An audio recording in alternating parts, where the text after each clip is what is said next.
brain.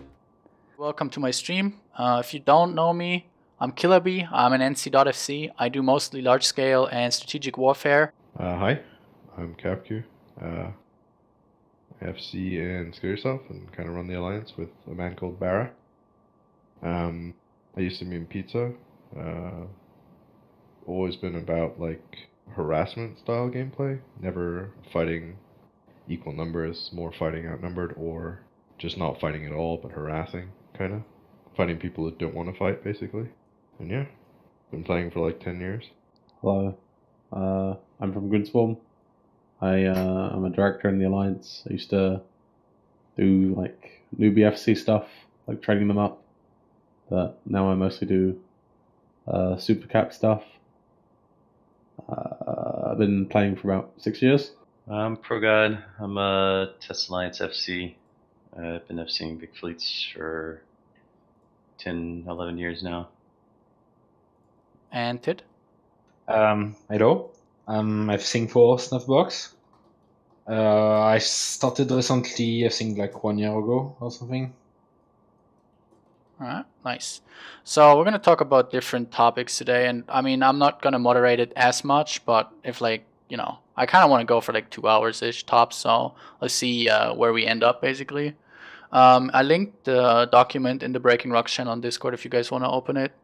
And the first things we're going to talk about a little bit politics related, and then because I feel like the politics thing is kind of shorter, and then we're going to talk about the changes to the game that are announced for March, and we're going to do those towards the end because I think we're going to discuss a lot on those changes. So I feel like we should just get the politics out of the way at the start, and then we can kind of open it up for the changes, and then a little bit of Q&A towards the end. So basically we managed to unanchor the 9-Tech-4 Keepstar like 3 days ago, I think, or something. Oh, already signed up. Well, this was pretty quick. Let's see what happens. Alright, nothing. Good enough.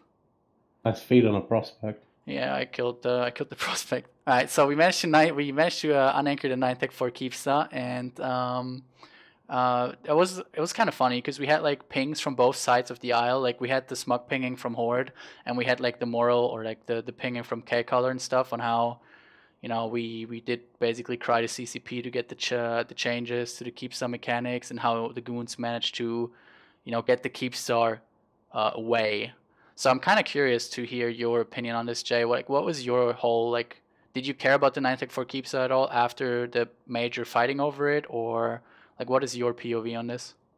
So, we went up there to ref the Keepstar and try and get a fight because we have a lot of Super Cap pilots, and some of them are very inexperienced, and 9-Tech-4 only confirmed that. So we got them some experience, and then after you guys saved it, I just kind of stopped caring about it because I was like, oh, they're only going to save it for now. We went up there to, well, in my opinion, we went up there to get some experience with our supers. So we achieved that, and I was like, oh, well, I guess we can try and camp it and see if we can snipe it when they try to scoop it. But apart from that, I didn't really care about it. Alright. Did you, because I saw like in the, I mean, I guess that's the like typical ping sort of thing where like you just kind of, you know, we both know it's like you ping whatever fits your narrative the best, but there was some like pinging from K-Color where he basically, because he made a lot of fun of us, or about us, on us, whatever, for like talking to Sword about getting the 24/7 anchoring mechanics changed, because Yeah, that screenshot from Yeah. the donut. Yeah. because it was kind of, you know, and that's kind of the main point, I guess, which I would be curious for the other people's opinions as well. It's like, do you guys think that now with the 24/7 vulnerability, that the unanchoring mechanics, the way they currently are still good? Because we basically had to babysit the 9-Tech-4 Keepstar for like the last 48 hours of its unanchoring process.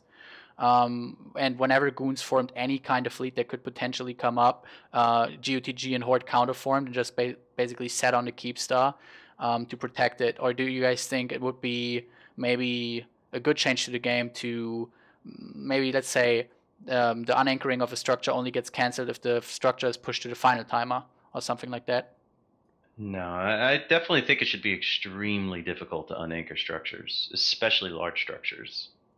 Because then you, like, if it's already, this game's already suffering from a big problem where things aren't nearly as risky as they used to be, and if you start making it to where these structures that are supposed to be able to be blown up can just be saved by unanchoring really easily, it's, I don't know, that just screws it up even further. Yeah, I think for like a keep star, it's okay, but for Fortizars and Astra houses and Fortizars need to be killed too. I mean, you can stage your entire alliance out of a Fortizar. Yeah, but it's a long time to have to form every hour of the day for a fort. Too bad. Like, I don't understand when people are like, oh, you know, it's hard. You know, my things might get blown up. So what? Like, some things are supposed to be difficult. No, I'm not saying from the perspective of it being blown up or not. It's because you can stop the unanchor completely by RFing it once. It's not whether you're never going to lose the thing, is what, like, you're never going to actually lose the structure. It's just you can be trolled way too easily for unanchoring the small ones forever. With a keep star, I think it's fine. But like, yeah, I mean, 48 hours is a long time. The small ones, right? You have to protect them for way too long to unanchor them in the current one. Current mechanics. Yo, can I get a bridge? Yeah, can you, Idol, are you in chat? Can you bridge Progod's Rockall? Let me chat him up real quick. I mean, yeah, for smaller stuff, maybe a 24-hour timer or something shorter would be great. But like, I don't want people to lose a war and then just like unanchor all their shit and barely lose anything. You know, like if you lose a war, you should lose things. Yeah, I agree. I think generally like losing stuff should be more, which is also like, I guess we could start a debate on asset safety, whether or not it's a good thing in 0-0. But I feel like the problem that I had is if somebody really wants to commit killing it, I'm fine with the structure dying, right? But the fact that with the 24/7. Okay, well, let's get a new up. No, bridge should be up. Bridge is up. It says jump Desto, not valid. Okay. Oh, we'll fix it. I like the way I felt about it was that now with the 24/7 vulnerability, basically we had to always counterform to when goons wanted to go hit it, and that, you know, then the time zones start playing into it again because they could just form in USTZ and usually outnumber us. But I guess technically, you know, we're talking about a keep star. A lot of the goons on Reddit, they posted like, well, maybe you shouldn't deploy a keep star somewhere where you can't reliably defend it, and I kind of agree with that to some extent. I just feel like, yeah, unlike smaller structures and stuff, having to protect them for 7 days is kind of a stretch. And 7 like days I said, is a lot, but yeah. having to counterform whenever the enemy forms to defend something has existed in the game for a while. Like when you wanted to keep a Sinojammer online, you basically had to keep and prevent an enemy from jumping caps in and then safe logging them. You basically had to keep 24/7 vigil before the Phoebe changes. And if you want to, in a situation, and I can remember a few of them where this was the case, where you wanted to keep a Sinojammer online and keep a CSA from getting RF'd, you know, you had to basically counterform whenever they formed, or they were going to sneak a system in and bring the Sinojammer down and jump all their caps in. Yeah. So it's not that was a great mechanic. You know, that's always up for debate. But this has existed in the game in some shape or form for a long time now. Yeah. Do you guys want to touch on asset safety? Because I feel like, on like firsthand, when the whole 9KOE thing happened with my Macario fleet, I think like that was one of the prime examples on why asset safety is kind of sucky in my opinion. But I know it's a very torn topic. A lot of people think asset safety needs to be in place, but I feel like it's so unrewarding to, like, let's say go through the grind of killing someone staging keepstar, right? Like the try one, and then all the shit that they didn't move out beforehand just gets moved into another citadel system. And since it's so easy to spam citadels, you never really lose anything. With the old mechanics, at least when you like would push for someone staging and you would take over the station, you would at least lock them out of their assets. Right now, see, you can never really get locked out. Yeah, I kind of agree. That argument didn't exist though when people were talking about bringing citadels. Like when citadels were first announced, like the argument that if you in the old system you lost your stuff if the station was captured, like wasn't there. Like asset safety was pitched as the only way that citadels could even be remotely considered destructible. Like when they were talking about introducing citadels and making everything destructible and taking stations out of the game, people were losing their mind that like assets from people who like went inactive or couldn't or went on vacation for 2 weeks would get blown up. Like it was almost a deal breaker for citadels back when they were first talking about it. The other side of the argument, though, is that what if your alliance leadership is fucking incompetent, and because of that, their members lose all their stuff? Yeah, well, I mean, you did choose to join that alliance, but that is another aspect of it. I think saying asset safety would fix anything is like such a tiny brain thing to say, right? Because it doesn't actually matter, in my opinion. You could implement like some reward system out of it. That could actually like, what does it matter? You've never been able to take anybody's stuff when you kill a station. No, but you can like get some misc out of it. Like at least people would. You can make it hurt. It's supposed to hurt. The only argument would be fire sales, right?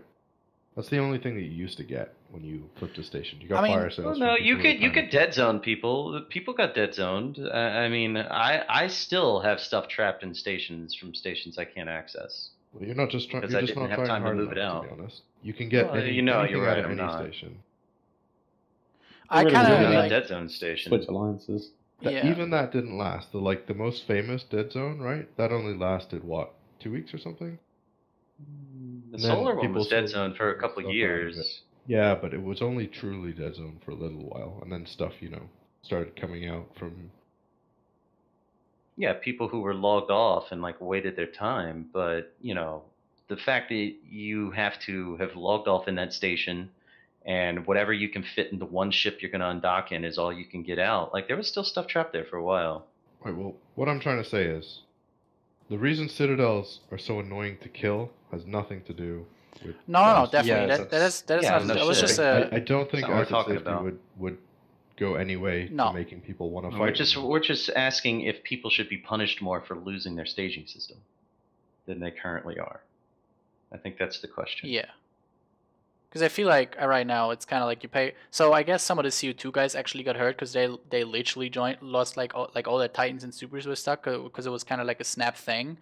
But with the reinforced mechanics the way they are, I mean, you get like sometimes you get even longer timers now than 7 days, right? That would have happened the exact same under the old mechanics. So let's say under the old mechanics you had the minerals and cap parts necessary to build 5 or 10 Titans sitting in a station.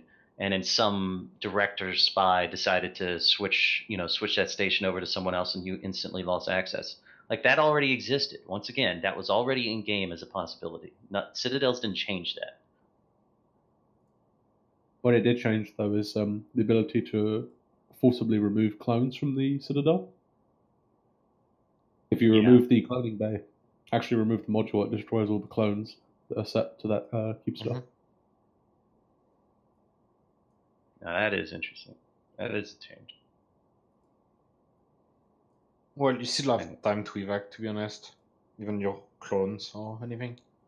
Considering how easy Citadel are to spam.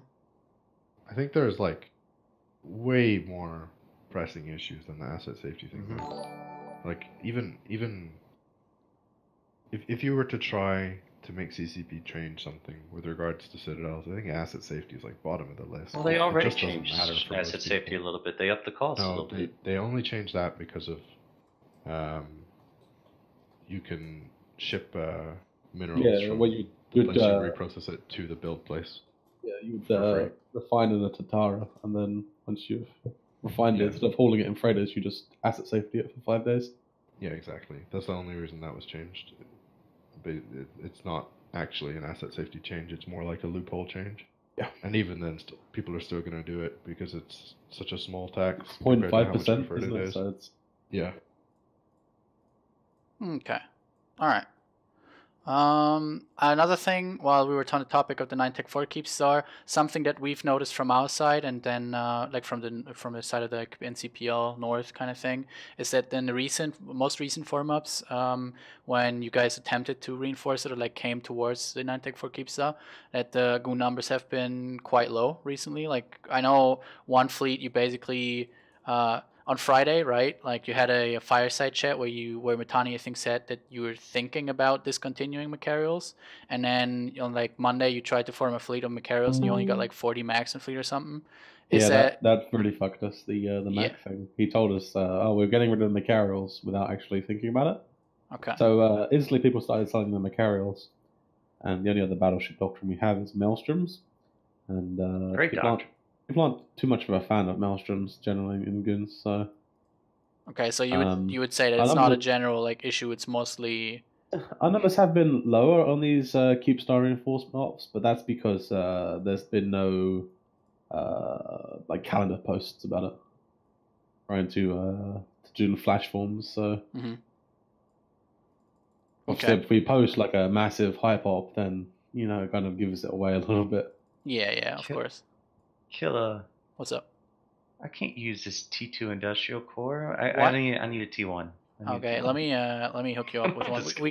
We got some ready if you actually need one. Yeah, I do. You have to mine Oko because of that. All right, cool. So you would say that, like, I guess so. It's mostly flash forming numbers, and then because of the whoopsie daisy with the meta show and the discontinuing the max. Because that was one thing that we were like looking. We also had some sources that said like the most fleets you guys had so far were like structure grinds, either in Aquarius or like in low sec near Aquarius, and then obviously the whole 9 Tech 4 thing, which you had to go pretty far for, and then I don't know, like if you would say that your members maybe didn't think it was worth trying anymore, or is it like They're still, at least from the people I've spoken to, they're still pretty hyped about the possibility of going up there and reffing it, because who knows what's going to happen? It could be a fight. Mhm. But yeah, we've been doing a lot of structure grinding recently, so maybe our main fleets need to get a few more fights. All right, let's go to the next topic unless anyone else wants to say stuff, and that would be Horde moving to Geminate, DRF removing to Innsmother, and basically the whole eastern part of the map, right? We have Horde moving out of Fate and Pureblind into Geminate. We have the DRF, mainly XIX, pulling out of Geminate and moving down to Innsmother, and then we have SkillU putting a lot of pressure on the DCU at the moment. I think let's start with the whole SkillU versus DCU kind of thing. How did it start? Why are you doing it? And what's your kind of goal, Capqu? Well, I mean, it started because originally we were basically kind of on contract with DRF and harassing Try. And then I don't really know what happened from their point of view, but from our point of view, we got messed around for a couple of weeks. It was the same time that Jay was getting kicked from being a Diplo and stuff, and he was our main contact with them. So basically it fell apart for whatever reason. I don't know if it was malicious on their part or not. So that fell apart. We felt pretty slighted by it because we basically didn't get paid. And so we assumed they just didn't want our services anymore. So we decided to show them why they were dumb and do what we were doing to Try to them instead. So we moved like a little bit north of Try, blew to Try, and started attacking Russia. You can watch a KillahBee program, by the way. Yeah, I remember.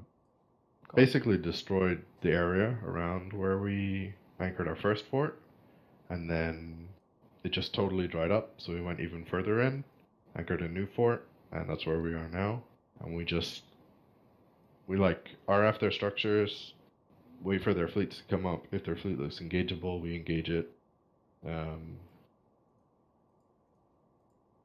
So you basically just farming It's basically like a harassment campaign, and we just farm anything that's easy to farm. Okay. But like DCU or the English part of DRF are like totally destroyed basically. They tried to RF our fort today, like an hour ago, and they just ran away as soon as we came in local, even though they had like 400 dudes. It's like embarrassing for them at this stage, I think, to have us around. Yeah, that's one thing I noticed. Is like that the wait, what's going on up there? Oh wait, it's you, Tid Tid. You DC? dropped. Yeah. Yeah, the script closed. Okay, just log back in. That's what I noticed recently as well. That like so I've heard some people from within the DCU basically saying, because most of these people are renters or like people that want to make money, right? And when the whole Tri Yeah. versus DRF thing was going on, there was basically CTAs every day, and then the DCU had to start implementing, like they could basically called it max CTA, max CTA, or max CTA, because they needed some new form of like showing how important the fleet was, because the CTA was just not good enough anymore, and lots of people got really upset about that apparently, and I feel like that's just really hurting them, because something to keep in mind is these people actually don't want to do, most of them don't want to do PvP, right? They're mostly Right, like they're basically crabs. renters that don't pay rent, Yeah. you know? And DCU is like the excuse for why they don't have to pay rent. Okay. And every fleet they do go on, they either get destroyed or they get no fight. So I don't know. I don't know why anybody would subject themselves to that kind of thing. And every single day, you know, like you said, there's several CTA pings. You can't tell which ones are really CTAs, which ones you actually they care about, you know? They call everything a CTA.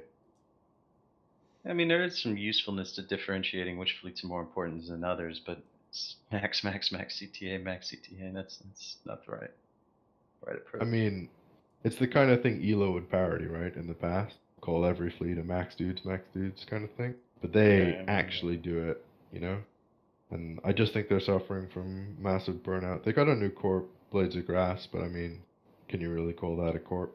Or alliance or whatever it is? Okay. Oh yeah, Need that a We2. that. How do I pull out a? I don't see your fleet hanger. Oh wait, you don't. Okay, so we're gonna do a quick Roco Which guide one for to fleet Progot. You don't need your yeah, I'm reinviting you. You don't need your fleet hanger. What you're gonna want to do is you want to open up your ore bay. So just open up your cargo, and at the bottom you have ore hanger or whatever, or ore hold, right? Yeah, I already have a lot of ore in this thing, man. Yeah, you just compress. So what you want to do now is you activate your industry core, right? And then you drop your Activate. excavator. Yeah, and you like a siege, and then you drop your excavator mining drones. You lock like an asteroid that's close to you. For example, this spodumane that you warp to, well, because you warp to me, and then you just press F on that spodumane, and then your excavators will start putting the ore into your ore hold, and then you just compress the ore every 20 minutes, basically when your ore hold's full, and that's all you do. And then I'm just embarrassed watch. to be near you, ProGod. And I'm going then to just jail. watch out for people trying to kill your excavators, basically. I don't think it's a bad thing that I don't know how to mine. I think it's a good thing that I don't know how to I mine. mean, a child could do it. It's really straightforward. Back to the DC. If you have any questions, Pro, just ask. I have mined a disturbing amount recently, sadly. New Year's. Yeah, a It's big thing about unfortunate. what we're doing, well, not just us, I shouldn't say just us, Volta are doing a shitload as well. A big hamper, I guess, on it recently is the change to Citadel final timers. That was awful. Like every single Citadel is now timed for the same day every week. So we get one Weren't day they of always content. timed for the same day every week? No. Yeah, they Oh, you were, would- because the no. bone windows could be No. set for the same day, and then you had 24 hours and then 6 days. So.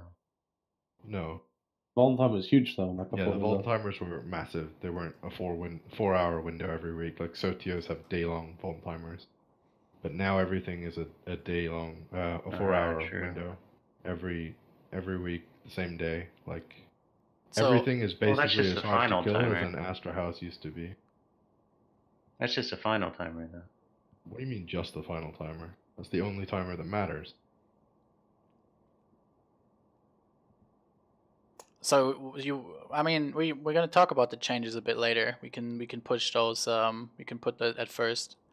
So basically, you're just harassing the DCU. You're kind of just hurting them, and you feel like the DCU is kind of burned out, and they're like kind of just in a state of where they can't really fight you back anymore, because whenever they do, they just get killed, and that's why you Well, I think they could. They just half-ass everything, you know? Okay. They just act like they've already won because they're the blob, and they don't take things seriously, basically. Mm-hmm. Well, they're not very good. I mean, they're not very skilled. It's surprising. Yeah. Okay. All all right. They could certainly do more than they're doing. You know what I mean? I don't know if they could beat us. do you think that the Horde move to Geminate and the fact that XIX is now pulling even further away from these areas of the DCU is going to affect that hard? Like, is that going to have an impact on, like, for example, XIX ability to help them versus you, or do you think DRF is kind of just giving up on a DCU as well, considering that they're moving this far away? I think I don't really know, but I think Russia doesn't care about drone lands anymore. I think they're just anything they do in drone lands is for their ego or to save face or whatever. I don't think they actually care strategically about the region anymore. All right. And as far as DCU go, I don't know. They're basically if they don't do something with XIX, they're a joke. Like any of their individual fleets that don't have an XIX backup are just total garbage that anybody could fight. Okay. How do you feel about Horde moving to Geminate Tit? Is it something that you guys can see utilizing on? I feel like you could. I mean, you guys had. I think it was Project Mayhem, but do you guys care about that at all with Snuff, or what's your current focus on Snuff? Kinda. Well, we are currently in like Minota Losec, doing some like clear ups for Losec Alliance. Yeah, I think God moving to Geminate is like probably gonna be content for everyone, not probably just for us, because like we already have people coming BWF all day. But yeah, I'm not sure like what we are gonna do. It hasn't been decided yet. Okay. I was just curious because I could see you guys moving closer to Horde, and then just farming them in Gemini. I could see that a thing that could be very interesting to keep an eye on. We kind of tried that some years. Well, I think it was exactly 1 year ago versus DRF. But what happened is like they called like people every fight, and we getting like dropped every time we tried to fight. So at some point we'd like just give up on people. Well, on fighting there. Yeah. So maybe it's gonna be the same for all, but we don't really know yet. So maybe we like test the waters and maybe like see how it is, and yeah, maybe plan a move. But yeah, nothing has been decided yet. How do you feel about the Horde move to Geminate Progod? I was curious to hear your opinion on that. If you have any opinion on it, do you think it's a good move for them, or what do you I don't think? really see the point. Like, why are they moving from Fate to Geminate? What's the point? So the reason that Goblins gave his members was that Fate is too small for them as a region because Horde is too big to. I think they had like 2 constellations that they did ratting and mining in, and it was too hard, especially the Vexor Navy ratting, which is obviously a thing that a lot of Alpha clones start off with. Apparently there was just too many Vexor Navies in Horde space for the amount of space they had, and that's why Geminate is a more favorable position for them. Yeah, but if you know the geography of Geminate, you know that you don't really get to use the whole region. You get to use half of it or the other half, or you need to have 2 stagings, or you just need to tolerate that you're never going to be able to jump to half of your space. Okay. Way spread out. Yeah. Okay. So, like, I mean, that reason sounds ridiculous. That's the reason that it's just the reason that he's basically given. Interesting. Okay. DRF moving to Insmother. We kind of touched on it. I guess like with the DRF moving to Insmother, I guess we would see some increasing tensions between bombs. Oh, bombers. Yeah. This is a better time. This is test actually. I love it. We're probably gonna panic here. Yeah, I'm gonna panic to make sure that the. Oh fuck. It's fine. Just if they're primarying you. One, I think. Yeah, they killed one of mine. They killed one of my excavators. If you are getting I guess that was all they wanted to do, I think. Yeah, they just killed one of my excavators. They're warping out. Alright, that's cool. Let's see if they come back once my panic cycles down. What a bunch of assholes. Who are those guys?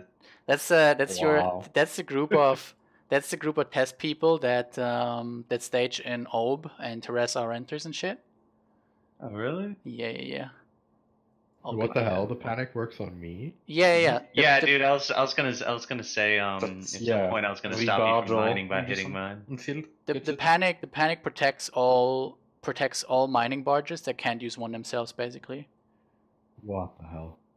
So if you have like a skiff sitting in like maybe like 20 skiffs and one Rorqual, and the Rorqual panics, then you know, I probably shouldn't have Yeah, I was panicked gonna actually. brawl them. That's fine though. I'm just gonna warp out when my panic's over, and then I'll wrap it up and be right back in the belt. You guys watch your I excavates. got you. Is that character you have blue? I got panic. I'm on panic watch now. I'm ready to Okay. panic. Is that character blue to test that you have? No. Okay. So Or just is he? Maybe. just watch your Actually, yeah. excavators then, so they don't blab more excavators. Hello? They're probably gonna come back as well. Man, tests are assholes. We all died, Jay. Welcome back. Oh. No, I had to like care for a second. did you scoop your excavators? Yeah, I Yeah. took them in before I went out. They test dropped in and killed one excavator, like one of mine. Oh. Predators. Anyways. So what was I saying? Yeah. So DRF moving to Innsmother. Probably gonna see some increased tensions between the Chinese guys and DRF. They are sort of in similar time zones, right? Or close. Or what do you guys know? Yeah, I think like at Saturn she's like usually out easy right now. Yeah. So it's like early Russian time zone. Yeah, I think like the actually FRT dropped their Keepsa yesterday, right? And they got to online it today. Mhm. So that's a pretty Yeah. big thing for FRT, obviously. First Keepstar. I don't know if they had two Keepstars on Serenity, but they have one now on TQ, so that's pretty cool. Yeah, I guess we'll see some increased tensions between them over there, but that's something to keep an eye on, I would say. I have really been liking I've really liked the like increased the brawls that FRT had with, for example, Test as well. There was like one sick cap brawl I think last week, right, Progot? Between you Oh guys Jesus, and FRT. that was an old school cap brawl. I still have. No, I don't have fatigue anymore. I had 4 days of fatigue from that fight though, but it was crazy. It was they snuck a Sino Jammer online while we had our. You want me to like go over the whole thing or? Yeah, sure. All right. So we had dropped an Astra House in one of their systems, you know, just a content Astra House, and they RF'd it and brought it to final timer. So we saw them pinging like max form up, CTA, all that stuff. So we pinged that we were actually going to bring caps, and we kept it to just regular capitals, no supers, to keep it a interesting fight. And so we brought our Maelstrom fleet in on our Astra House with some carriers. Not a lot. I think it was just like 20 carriers. And we cleared out all the fighters that they had sent from their Fortizar. It was on grid with their Fortizar. So they jumped their carriers into the Fortizar. They sent their fighters in the usual way. We cleared out all their fighters, and then they brought their Tempest fleet in. We fought the Tempest fleet for a while. NC Dot came with the Loki fleet, and Ranger Regiment came with the Gila fleet. So we're actually outnumbered in subcaps. And they were feeding like one dread at a time to the Astra House, along with their subcaps. And we had saw the Sino Jammer before the fight, but it wasn't online, and it just, I guess it, you know, I don't know if we forgot about it or something, but all of a sudden they warped in like 30 dreads as the Astra Houses were dying, and we were like, oh my god, what idiots! And our FC was like, light the Sino, and then the Sino didn't go up, and they were like, oh shit. And so Billy and I had to step in there for a little bit and kind of get things organized for a second. And we moved the subcap fleet to the Sino Jammer grid while the carriers tethered up and their dreads were shooting the Astra House. And the Astra House only had like 10% structure left as our subcap fleet was landing on the Sino Jammer. So it was a race to kill the Sino Jammer before they killed our Astra House and killed all our carriers. We only lost like 3 carriers originally. And we got the Sino Jammer down right before the Astra House died, but we were losing shit tons of Maelstroms while doing it because NCDOT and Fraternity and all them warped their subcap fleets over, and we kept our Maelstrom fleet on the Sino Jammer rather than fight back, so they basically just had to sit there and take it in the face while they were killing the Sino Jammer. Once the Sino Jammer went down, we dropped all our dreads, and we had about 55 to their 30. And they had already, the big mistake they made was rather than just fight it out and take some dreads with us, they decided to see dread and try and get their dreads out. So we basically didn't lose any dreads. We lost like 4 or 5 on that first initial drop while we killed all theirs. But our subcap fleet was basically depleted. So we couldn't really do anything. We had 20 carriers and 55 dreads and like 30 maelstroms left and virtually no logi. and only a couple facts keeping those 30 maelstroms alive. While they it was in their staging system, so their Tempest fleet was fully refilled. NC Dot was still there. Ranger Regiment was still there. So we started calling for more caps. We jumped in more carriers and a few more facts, and we were reshipping people into more maelstroms and stuff because it's in bridge range of those shit. So we were able to constantly stream reinforcements too. We finally got enough carriers in to turn the subcap fight a little bit, and enough maelstroms in to turn the subcap fight a little bit. We just finished when we finished off all their dreads. We decided to jump our dreads out so that we could focus on just winning the subcaps with the carriers and the subcap fight with the carriers and the subs that had remaining. But then we heard that Triumvirate and Red Alliance and all them were forming their dreads up. So we got a little bit more capitals ready. I think we had like 60 dreads ready to go back in if needed. And at some point, for some reason, Triumvirate and Red Alliance decided to drop their dreads as Fraternity warped in new dreads. And then we dropped our dreads on their dreads and killed another 50 dreads. And then we extracted everything. But it was like a 4-hour battle, and it was back and forth. It was really stressful trying to get that Sinojammer down before the Astro House died. Would you say that, like, so why do you think FRT dropped their dreads like all one by one in squads instead of like all I heard once? about that. Well, when they were doing it originally, they were just feeding a dread to the Astro House one at a time, and they were doing that to keep us interested. It was exactly what they were supposed to do. They were doing it to keep us in the fight and keep the Astro House paused and all that, and prevent it from repairing, so that while the Sinojammer was online, and while they were feeding one dread at a time, the Sinojammer was onlining unknown to us. So there's a good reason for doing it. They played it well. It's just, it was a tough fight. Like, it almost worked. They played it well. We played it well, or pretty well, I'd say, once we realized the Sinojammer was online, and we had, better organized caps and more of them. Okay. Well, yeah, that fight was definitely pretty impressive. I don't know what the FRT. Does anyone know what FRT formed this morning to protect their Keepstar? Does anyone know any numbers? How many I imagine it was a lot. I've seen them get 500 before. Yeah. Yeah, I've heard like 3 subcat fleets. But damn. Yeah, they're getting up there in size. Do you think that FRT has a potential to shake up the 0-0 meta, or do you think they will side with one of the two, like, powers? Well, GOTG formed up today to come online their Keepstar, and they have close ties at GOTG, and half their FCs are NC alts. So I think they've already sided with one of the powers, don't you think? Okay. So the answer is no. So yeah, I mean, the obvious thing in the room that everybody probably wants to hear about, yesterday, Provi pulled something off that I personally didn't see them doing, honestly. Like the last couple of weeks, the last 2 weeks especially, Provi, when Jintan announced that he would leave, and Uli Federation and I think some other alliance left, the participation in Provi has dropped rapidly, and there was basically zero resistance on any of our timers. We just kind of been grinding Zoff and Citadels all along. It was pretty laid back, TBH. And then yesterday, suddenly, they pull off a really well executed dread bomb. They actually only lost like 3 or 4 dreads, and they killed Doom Chinchillas. I don't know how many build. Z kill with the 60 build was definitely not correct, because like that point alone, the Toby point alone is worth like 20 bill or some shit. And yeah, it was like 100. Yeah, it must have been like 100 bill something Rourke, right? So they managed to pull off a dread bomb. I think they killed Doom's Rourke, then another Rourke, and like a super or 2 or some shit, right? Yeah, hell. Well, it was CVA's old school core. It was I don't know if y'all noticed, but like Dentios and Rovern were on those kills, so I'm assuming they were FCing, and it was just a bunch of T-Loss and Imperial Dreams guys. Yeah. So it was very internal. It was, I mean, we were not really aware of the dread bomb. We have usual pretty good intel on Provi, but that thing definitely we did not really see coming.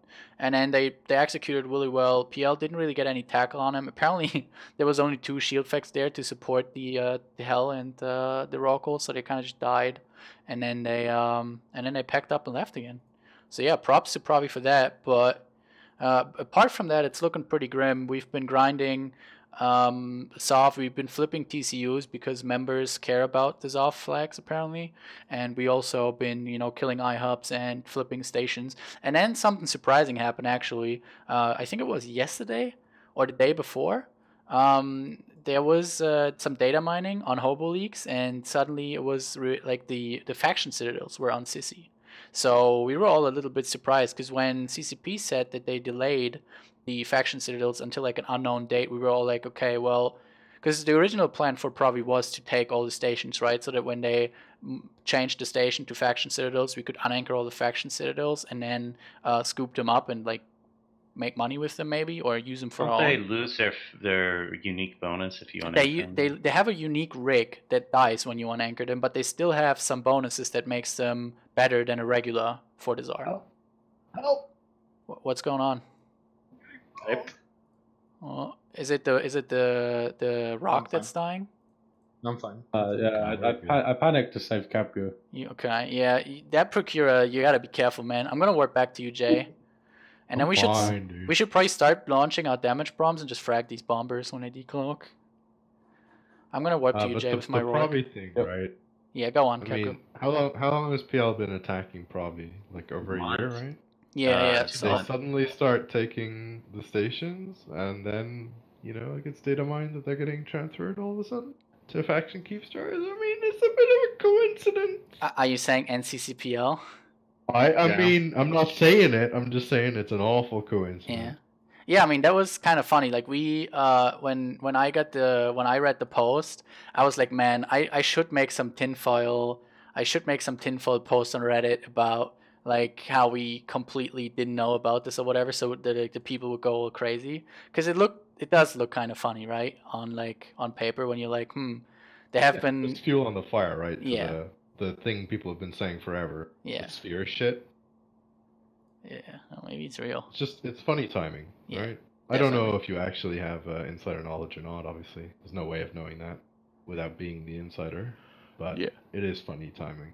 Yeah, it's very weird. I kind of laughed when I saw the Reddit. I was like, man, this is gonna be great for this like tinfoil-y stuff. But yeah, it's pretty good. We'll see if they actually put it out with the March patch. I mean, I don't know if that, because they haven't touched on it at all, right? I'm not sure if they want to put it out with the March patch, but I guess we'll see. But yeah, that's really all there is to talk about Provi. Like I said, the Dread Bomb, props to Providence. If you're in chat and you're part of Provi, props to that Dread Bomb that was well executed. Honestly, I thought Provi put up a good fight the whole war. They did.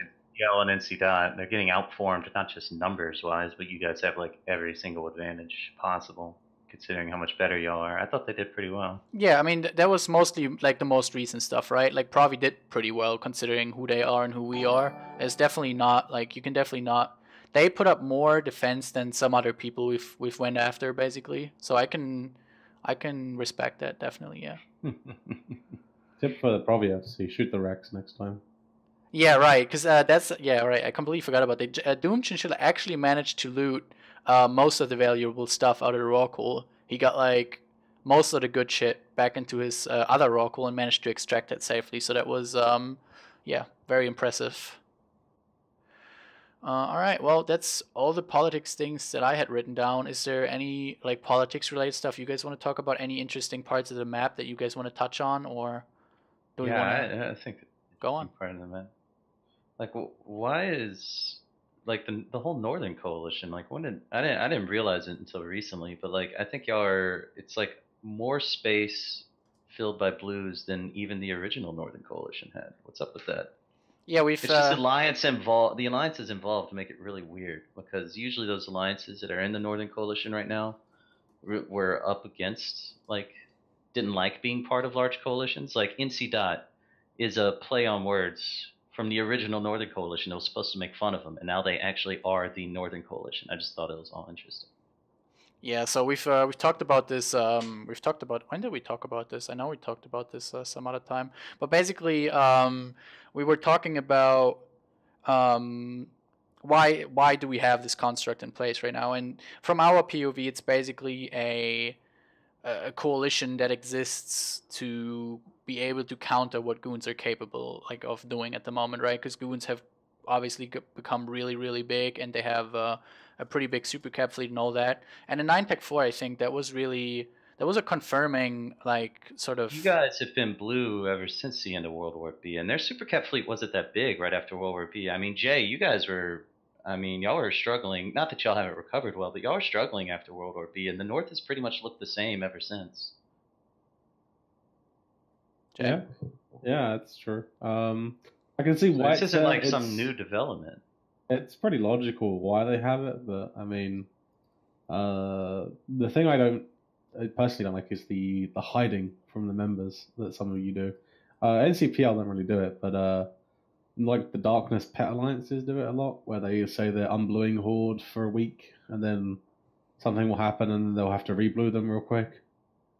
Do they really? Kind of, I unironically don't know. Yeah. There's like weekly pings from GOTG saying they're gonna reset Horde. Interesting.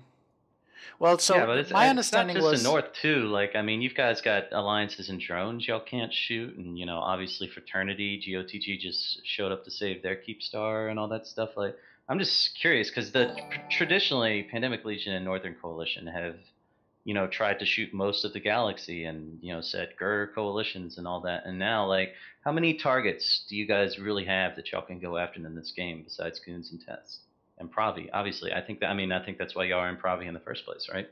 Yeah, I mean that's one of the things. Like right now that the Pravi campaign is coming to a close, and I'm kind of looking where to go next with NC. Is something that I'm looking into, and there's not many targets. Goons, I think, is like because Goonies are just NC alone. We would have to put a pretty big effort into going after Goons, and then we have obviously you guys and Test. But like I said before, I think going after Test, at least from my point of view, with you guys being so dominant in USTZ, wouldn't make much sense because like NCs and PLs USTZs at the moment are not that strong.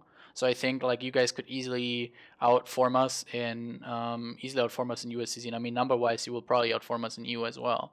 So it's something that we're definitely kind of looking into at the moment where we can go. But yeah, like Jay said, it's a thing. Logically, it makes sense. Sometimes in terms of content, it sucks a little bit. But if people were to ask me if I like regret that we have this construct in place that we currently do, I would probably say no, because I feel like if we were, for example, to reset GOTG and we would go after GOTG with NC Dota, we would start brawling them or whatever. Like the goons are just gonna rub their hands and like be like haha, because the second one of the two wins, like as soon, let's say NC Dot and PL win over GOTG, right? And then GOTG Corps either join NCPL or they go somewhere else. They join Test, they join maybe Goons, or they go do something entirely different. We kind of weaken our position as the North, right? And right now, that's kind of the bane, I guess, for me as well. That I don't have to, I can't really just think as the guy that is supposed to get like NC Dot content, but I also have to. You going AFK again, Jay? No, I need to go repair my panic module. Oh yeah, but I'm also the guy that has to like sort of like think on what makes the most sense for the North as a construct, basically, and not just us as as an alliance. So that's a little bit of a tricky spot to be in, definitely. But I'm sure we'll come up with something one way or another. Maybe it's been a long time, so maybe these entities have changed. But like I remember when Pandemic Legion staged out of Venal and would fight in Northern Coalition outnumbered 3-1, 4-1 every day for like a month and a half. I remember when they did it in Droneland. I remember when they did it in Delve. I remember when Northern Coalition used to do this. I mean, when Northern Coalition was originally formed way back when, it was just a bunch of ex-Tri people and a couple other groups that would fight Northern Coalition, outnumbered the real Northern Coalition on NC Dot, outnumbered 3-1, 4-1. It's just back in the day, the numbers didn't used to be that much of an issue. Or in fact, I thought, like Capqu says, fighting outnumbered and all that, I thought it was more encouraged back then. But like I said, it's been a while, times have changed and all that. Maybe it's different. Yeah, well, stuff has definitely changed in regards to if you attack someone, you have to be able to win in their decided 4 hours a week, or you can't do anything. Like that's totally changed everything, right? If you can't do anything in the 4 hours a week that they have all their shit set to, you cannot attack somebody. Well, I kind of agree with Capqu here because like it would be like kind of dumb to try doing that. Yeah, so why would they attack, like, for example, Test, right? Test just set their stuff to, I don't know, Oh, Thursday 400? night, late Yeah. USTZ. So Hasn't that always been the case? I mean, we used to strat time our towers pretty No. well. no, it's not always been the case because stront timers. I remember well, a you could war kite stront between. timers, and they weren't set to a day per the week, right? And you Right, could they weren't separate. make it so that you had weekend timers, right? And weekends, EU can stay up late or whatever, right? But now that it's set to 4 hours a week, determined by the defender, content night as we call it, you have No, to. you're be able right to about that. compete This in recent new content night. development does make it the 1 day thing. Although that was, I mean, like the Vuln windows was a similar issue. Like when It really PL and NC dot no, was incurs. Well, it The wasn't for only you, but for other structure- groups. In other groups in the game, like we were able to defend all of our citadels on Friday night, but setting all our Vuln windows to Friday night. You can't set a Sotio's phone window to Friday night. It's not possible. So that's a load of shit. We set most of it. I mean, Sotio, yeah, it has 21 hours, and we'd split up in 12 and 12 and do Friday, Saturday. I mean, Friday night And for us, that's it's like 12 hours, US, not it's 4, like a you whole know? thing. Yeah. It's No, a you're right. big And the drone land alliances and all that drone land area spread out over 5-6 regions. The Vuln window thing did it open it up more. You are right about that. And, hey, I was on your side for most of these changes, if you remember, as far as the jump fatigue changes over there. and the Yeah, Citadel I don't think changes. it's about sides, right? It's about Yeah. can this alliance attack this alliance? The facts are you have to be able to compete in the 4 hours decided by the defender, or you cannot. Yeah, well, I didn't like that anyway. But Yeah, I think I that do just like kinda that you can pointed out when reinforce major change. something at any time now. What does it matter, you know? Well, It if you is put nice, I something, agree. if you put something into armor reinforce and they can't use it anymore, right? Like, doesn't it turn off all their builds and No, their it has to clones and be all that? final. That stops. Yeah. doesn't- Yeah. So you hit it first, then 24 hours later you hit it again and put in second RF, and all the clone bay turns off and all that for 6 or 7 days or whatever. It's not 24 hours later. It's determined by the defender at the time. 24 to 48, yeah. But yeah, that part is nice. I agree. But Yeah. the ultimate thing is only the final timer really matters. You know what I mean? Well, if you were living in space and all of your Asbels could never be used ever because you couldn't stop someone from reinforcing them, like that would hurt. Like that's part of the harassment campaign you can run against someone. Okay. So but only if you certain also entities knew can pull that off. It does kill suck. them, if you knew that they could never kill them, like ever, then you don't care as much. You realize they're wasting their time, and you don't have to waste yours, except for 1 day a week. Yeah. No, I don't like the 1 day a week thing either. It's just I didn't like the Vuln windows either, so I liked that change. I didn't like the 1 day thing. I mean, I bitched to Sword Dragon a lot about it and other people, but 4 hour window is a little small. Maybe if you got their caps on one grid and one system, and then you went to another system. But they're about to nerf jump fatigue too, so that's going to be a tactic that's not very useful either. Well, the main problem with it, in my opinion, is it doesn't scale at all. Like a keep star shouldn't be 4 hours a week. Yeah. Basically, every structure went down to what Astra houses used to be. Astra houses used to be 3 hours a week where they could die. Now every structure is 4 hours a week where it can die. So there's no ease of attack increase with the structure size, whereas there is a massive ease of defense increase with the structure size. Agreed? Yeah. Well, I mean, maybe we can get CCP to up that. I mean, I don't like the whole day thing anyway. I hate that you can select a day. I don't know why I've always hated that. If they're gonna keep it, you're right. Upping it to a maybe a scaling. I don't know why you have to have a 4 hour window anyway, but I think the day thing is a big deal because traditionally all the big fights that you like, you waste your time, you waste your alliance's time on a Thursday to get a really good timer for the weekend, right?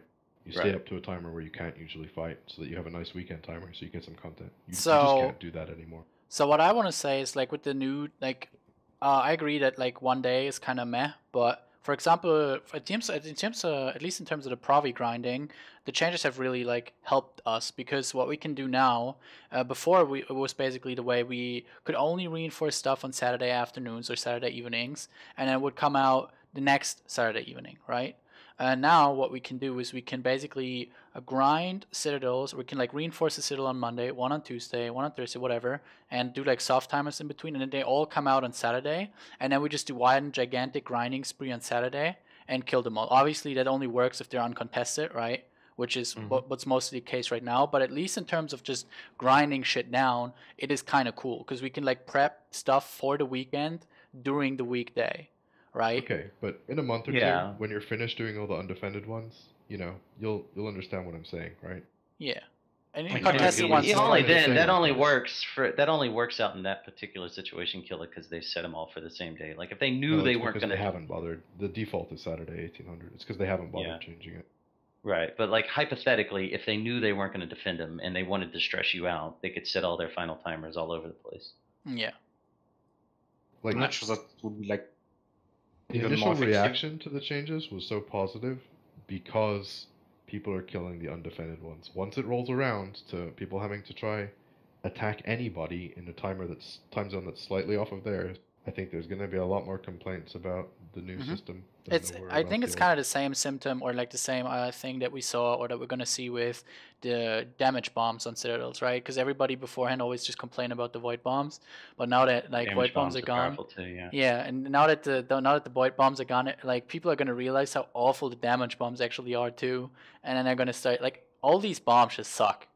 The mechanics behind these bombs is just stupid, and There's no counter to it either. Yeah. So, like you can't Yeah. like even if it took 10 dicks to get rid of one bomb, then I could see like the logic in that. The, but there is the no DPS counter to is it. low. If you've got your logi organized, and we've done it a couple of times, you can spread your logi out, but it's really annoying, and there is no counter to prevent the bomb from hitting. That is true.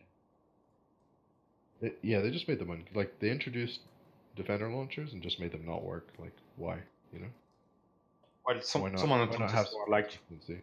"Oh, will be like the new defender work on citadel bombs?" And Fuzzy was like, "No, that would be fucking stupid." So after that, you kind of know why. Well, they're stupid for regular bombs too, you know. So like, I know. they're like generally well, those I guided hate bombs. defender So. launchers. I thought I was the only one who didn't want them put in the game. I'm glad there's at least one defenders, other no. person. I was they're It probably didn't make the sense to one of me. the There's worst. already good anti-bomber tactics that are actually skill-based, that require some skill to do. And they've you know, already between- nerfed bombers into where they're extremely niche at the moment. They don't see You- much use what's- because they're so niche at the moment, right? Only people I really see use them in numbers is Horde. Well, Tess uses bombers on every major fight. no, but- I'm talking about the dicks. So the only Well, people I see, like we used them in the Try Keepstar fight because we couldn't rely on some of the fleets there to not wouldn't get bombs, call so it we just Keepstar brought fight. jackdaws to cover them.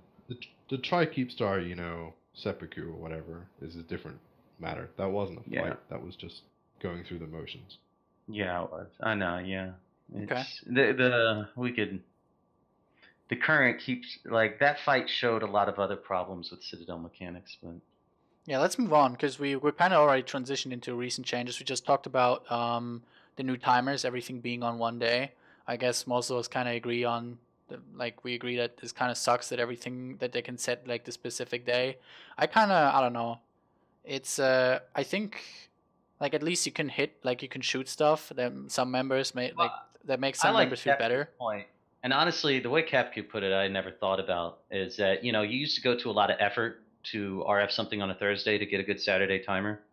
The fact that you don't have to do that anymore to still get the Saturday timer you want is kind of nice.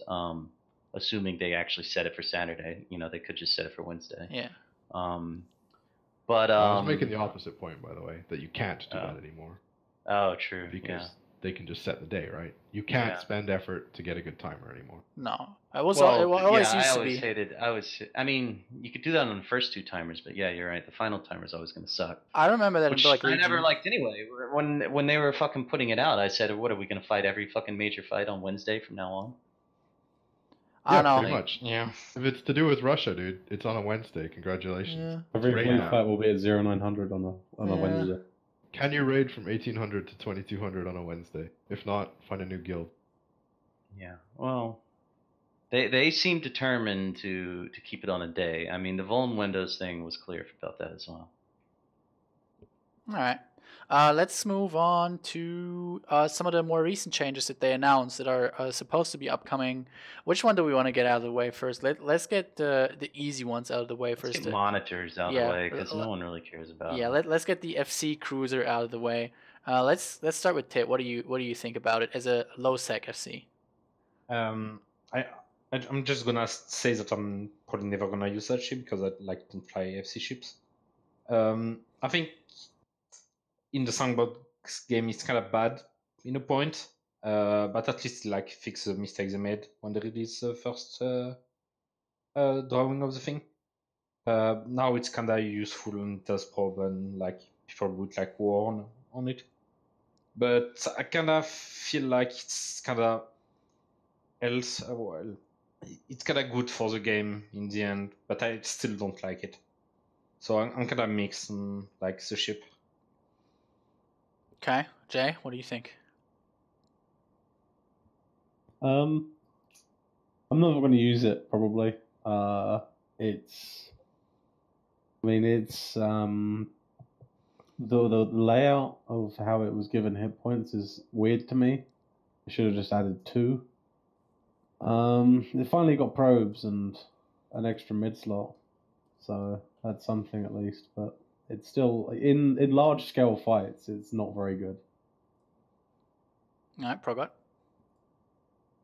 I mean, I feel like if they had just put out a ship that said and just secretly not mentioned it was for FCs, and they'd just be like, hey, we're putting out this ship, it can't do anything, it can get a ton of effective hit points, that's it. It wouldn't have been as big of a backlash. I don't know. It just seems pointless. Like, headshotting's, there's always been ways to counter headshotting. Like, headshotting's been a tactic for years, and there's a lot of developed meta around it. I don't really think it was a pressing issue right now. Mm-hmm. Capqu? I hate it. I think it's super anti-Eve in general. Like, it's a ship locked to do a very specific role with very specific bonuses with a module that only makes sense in terms of metagame, the kill board thing, which isn't even in the game to begin with, you know?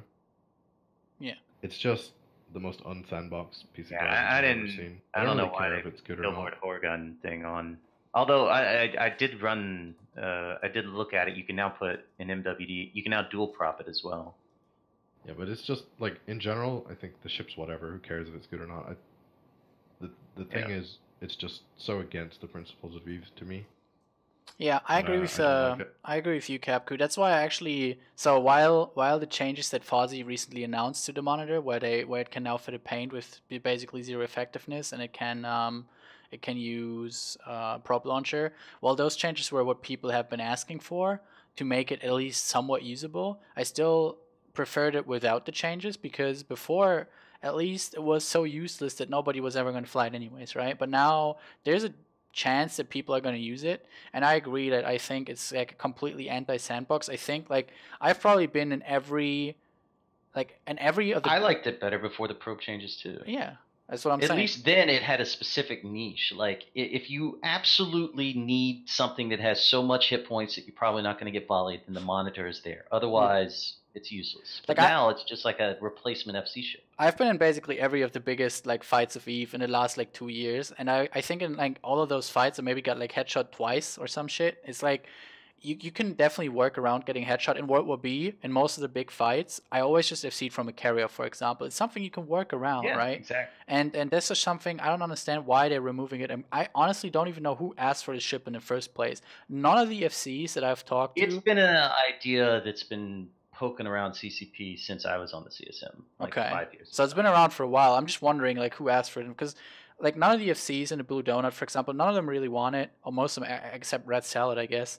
And he's not really an FC anymore. But I'm just confused of where this idea from the ship came in the first place. But yeah, I'm kind of like Jay. I'm probably never going to use it. A Legion is better. It has more EHP. I'm fine with my Legion. Maybe I'll use it for shield fleets, but we'll see. That's about all I feel about that ship. Yeah, I think we kind of discussed that already, but for those who are not on that channel, basically there is still a problem for shield FC ship, because there is not a proper one that is viable.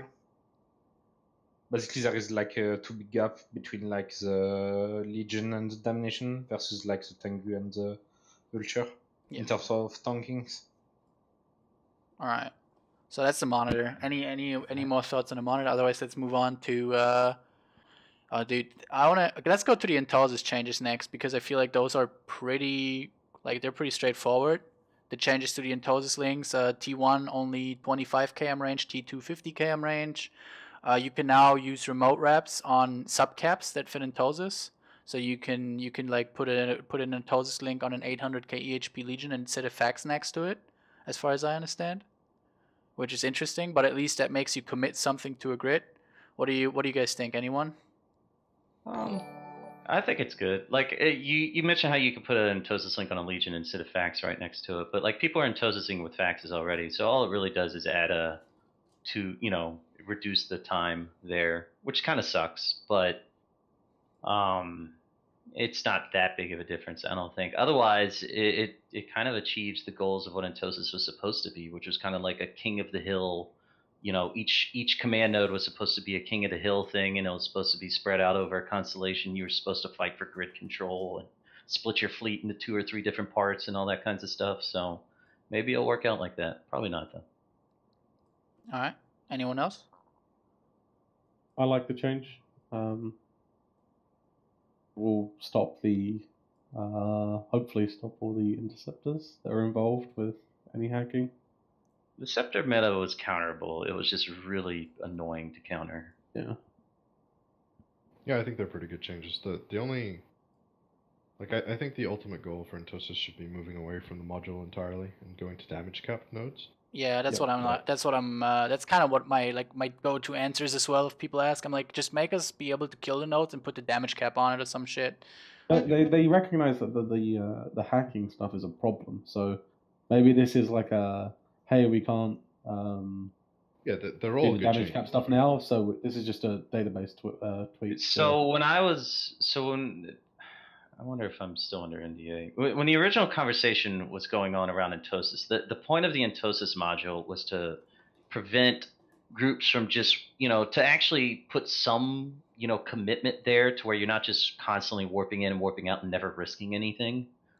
Because the Entosis module is not terribly cheap, especially if you're using the T2 one. Well, the T1 is, but if you're using the T2 one, it's 150 million. That way, every time you lose an Entosis, there's at least something there. I'm not sure how much that's really helped or anything, but that was at least the reasoning behind it. Okay. All right. So mostly good changes. I guess we can all agree on that. Okay, so this is gonna be a spicy one. Let's talk about the ship changes and what you guys think the subcap meta is gonna look like after the patch. So let's just go over the ship changes real quick. They're changing. I don't want to say nerfing the Macarial because Capqu's actually changed my point of view on that a little bit. But they're changing the Macarial. They're removing a low slot. They're adding a mid slot. They're increasing the base sig of the Macarial by something. I've heard it's 1/3 or something. It's pretty big apparently. To 3. Okay. 350 to 380. Okay, so they're increasing it by like 30-ish, like 10% basically. A little bit over 10%, 10-15% or whatever. And they're also changing the Ferox. I don't even know what they're changing on the Ferox, but they're basically the big useless thing, change. Wait, They're what? reducing loss. 100 yeah. I was on that. So they're changing the Feroxes, but they're basically not really changing them because all you gotta do is fit a reactor control unit. And then they're also changing some of the hacks. I think they're changing the Eagle into Munin, right? So those are the big changes. And then they added what they call quality of life changes, which is one, the increased cargo size of battleships, T1 battleships, including faction, which I think is actually quality of life. But then what they say is a quality of life change. They also increased the base lock range of all T1 battleships, including faction battleships, by 20%. That's massive. And that's obviously not a quality of life change. That's a buff, and it's a really significant one. So what do you guys think about the changes? Let's start with Progod. Well, the lock range change on battleships is obviously the biggest one by far. I don't know. I personally think the Macarials are getting a nerf, but I also didn't think they were that as good as people make them out to be. I mean, they're very versatile, and you could do a lot of things with them, but I never thought they were as oppressive as people thought they were. So I guess the armor tanks are definitely getting reduced. I know it's not that big of a reduction, but one less low slot is still one less low slot. That's one less tank mod. So the Macarial changes are nice, I guess. I didn't think they were that big of a deal anyway. But if people still keep using them, even being less tanked than they already were, that's great. More power to them. But the battleship changes, like the lock range change. Just to give you an example, like a Maelstrom is like a Maelstrom and a Maelstrom fleet is lock range restricted. It can hit out much further than its lock range right now. So it's getting a direct 20% buff to its range. So Yeah, every so is single the Mac, Maelstrom. dude. Yeah, but I mean, the Mac could already reach out, and honestly, like Max can reach out far. Okay, so what? The same with the Macarial, the Maelstroms, sorry. Like, they can reach far, so what? I mean, a Maelstrom was a ship that could only hit it like 130. Now it can hit it 170. I mean, we use Maelstroms. I think it's a big change. I know if you specifically fit a Mac for it, you can hit out already to 200 plus. So I guess now they can hit out further, but I just don't think map fleets are that good. So I don't consider that a big of a deal. Well, you're I guess it's probably to in each his own. a pretty big minority thinking Mac fleets aren't good, as in a tiny minority.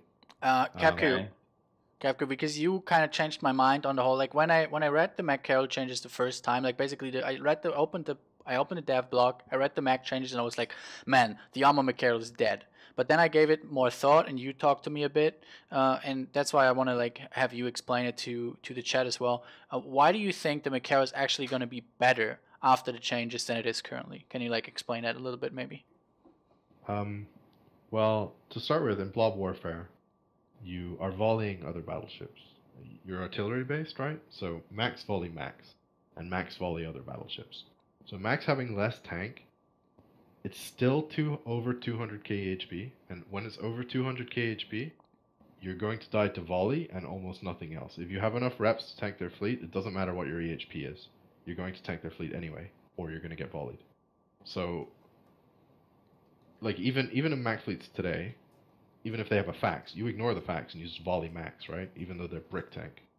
So losing a low is kind of whatever for the Mac. It still has 200k HP, which is still enough. It's still a cruiser speed battleship. It now has easily 250 lock range if it tries. It can hit past 250 because it has a fall off bonus. It has at least 2 E-War slots, and it gained one of those. And I don't know. It's just nothing really compares to it, right? It has everything you could want from a Doctrine battleship, and it just got more lock range, and it just got another E-War slot. I think it's going to be a little bit more impressive than it is now. Agreed. Like, I think it's going to be even worse than the current Mac in terms of how much it's going to be disagree. used. I feel like it's like a side upgrade. Well, I think you're underestimating the problem. Like if you don't have a fax on field, like I've beaten a lot of Mac fleets that don't drop faxes for this precise reason. Like Armor Logi sucks ever since the Logi nerf. Like it's really terrible. And I mean, I've sat there and shot 250k EHP Macarials without volleying them and murdered them just fine because it takes 8 to 9 seconds, depending on who you're fighting. If it's GOTG, it's 8 to 9 seconds. If it's PL and CDON, maybe it's 6 to 7. It takes that long for them to get reps. You're getting 2 shots off.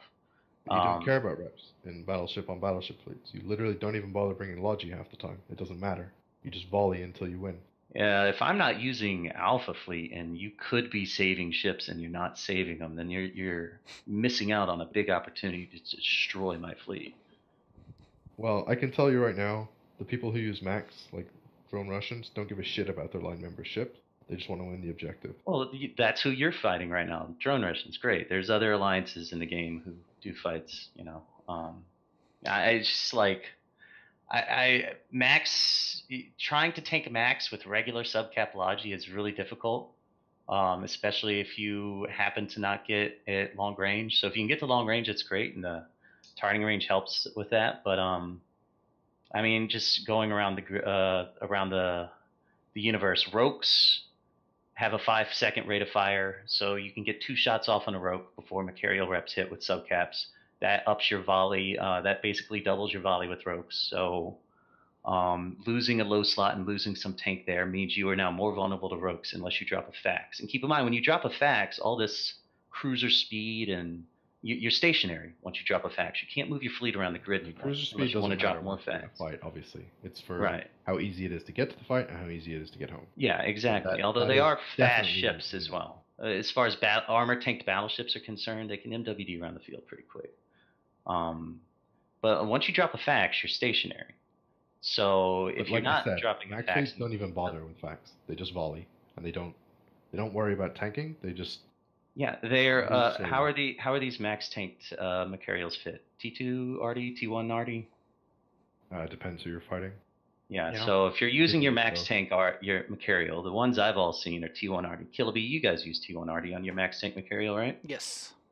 Okay, so T1 Arty with no damage mod, you're doing about 400 to 420 DPS, which means even though you're volleying targets, that still matters in the long run because you have a 20-second rate of fire. You're killing maybe 3 targets a minute.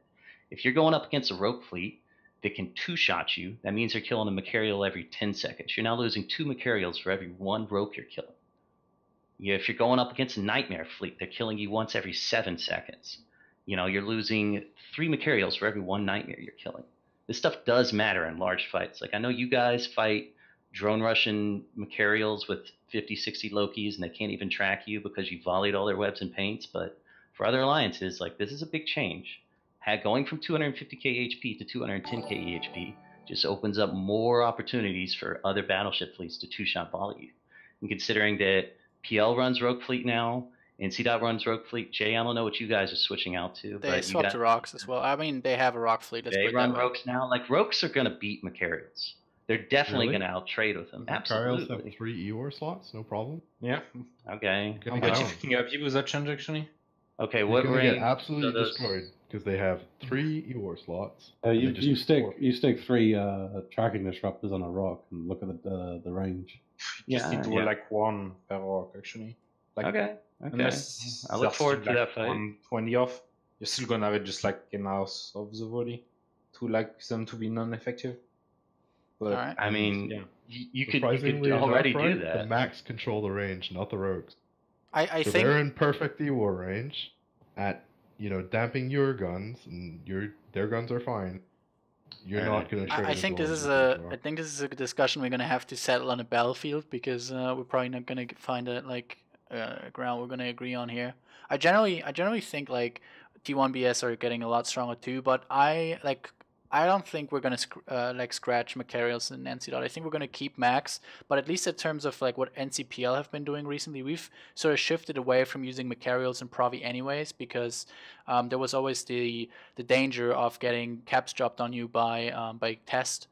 And obviously, in kind of those kind of fights, Macarials are just not good.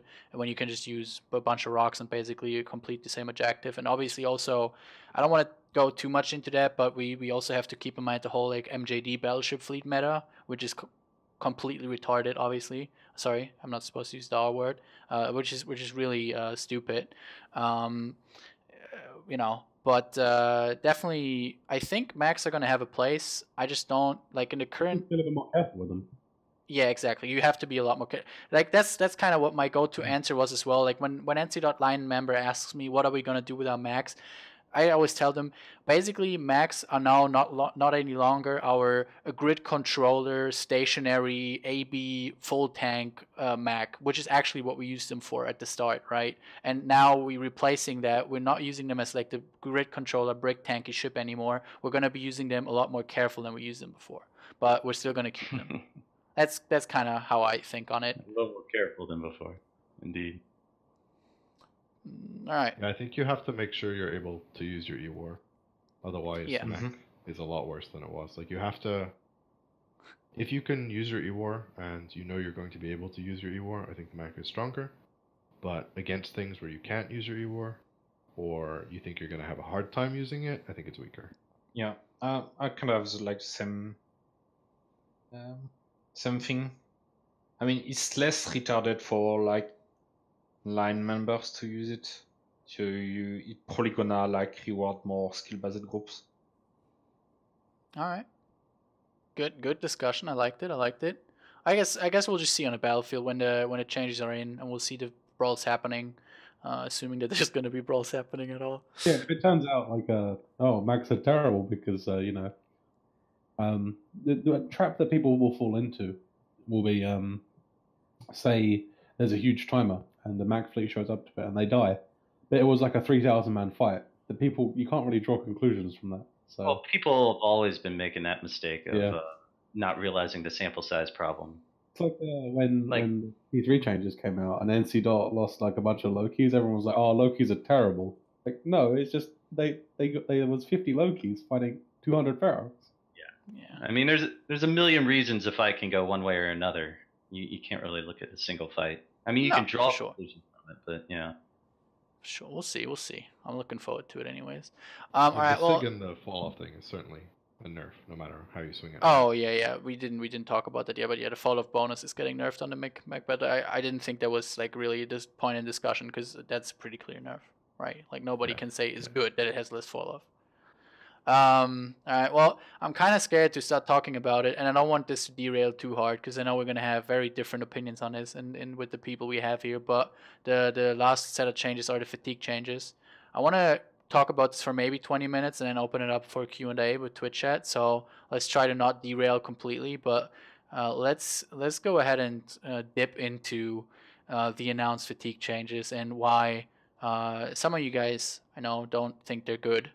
And I would actually start like to hear your guys' opinions first, and then maybe Jay and me, who I think they're good, can like kind of argue from our point of view.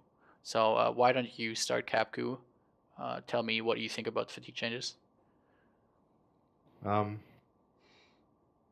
Well, positive first. I like that somebody who is a total idiot and doesn't know what they're doing can't completely screw himself for like 3 days anymore, right?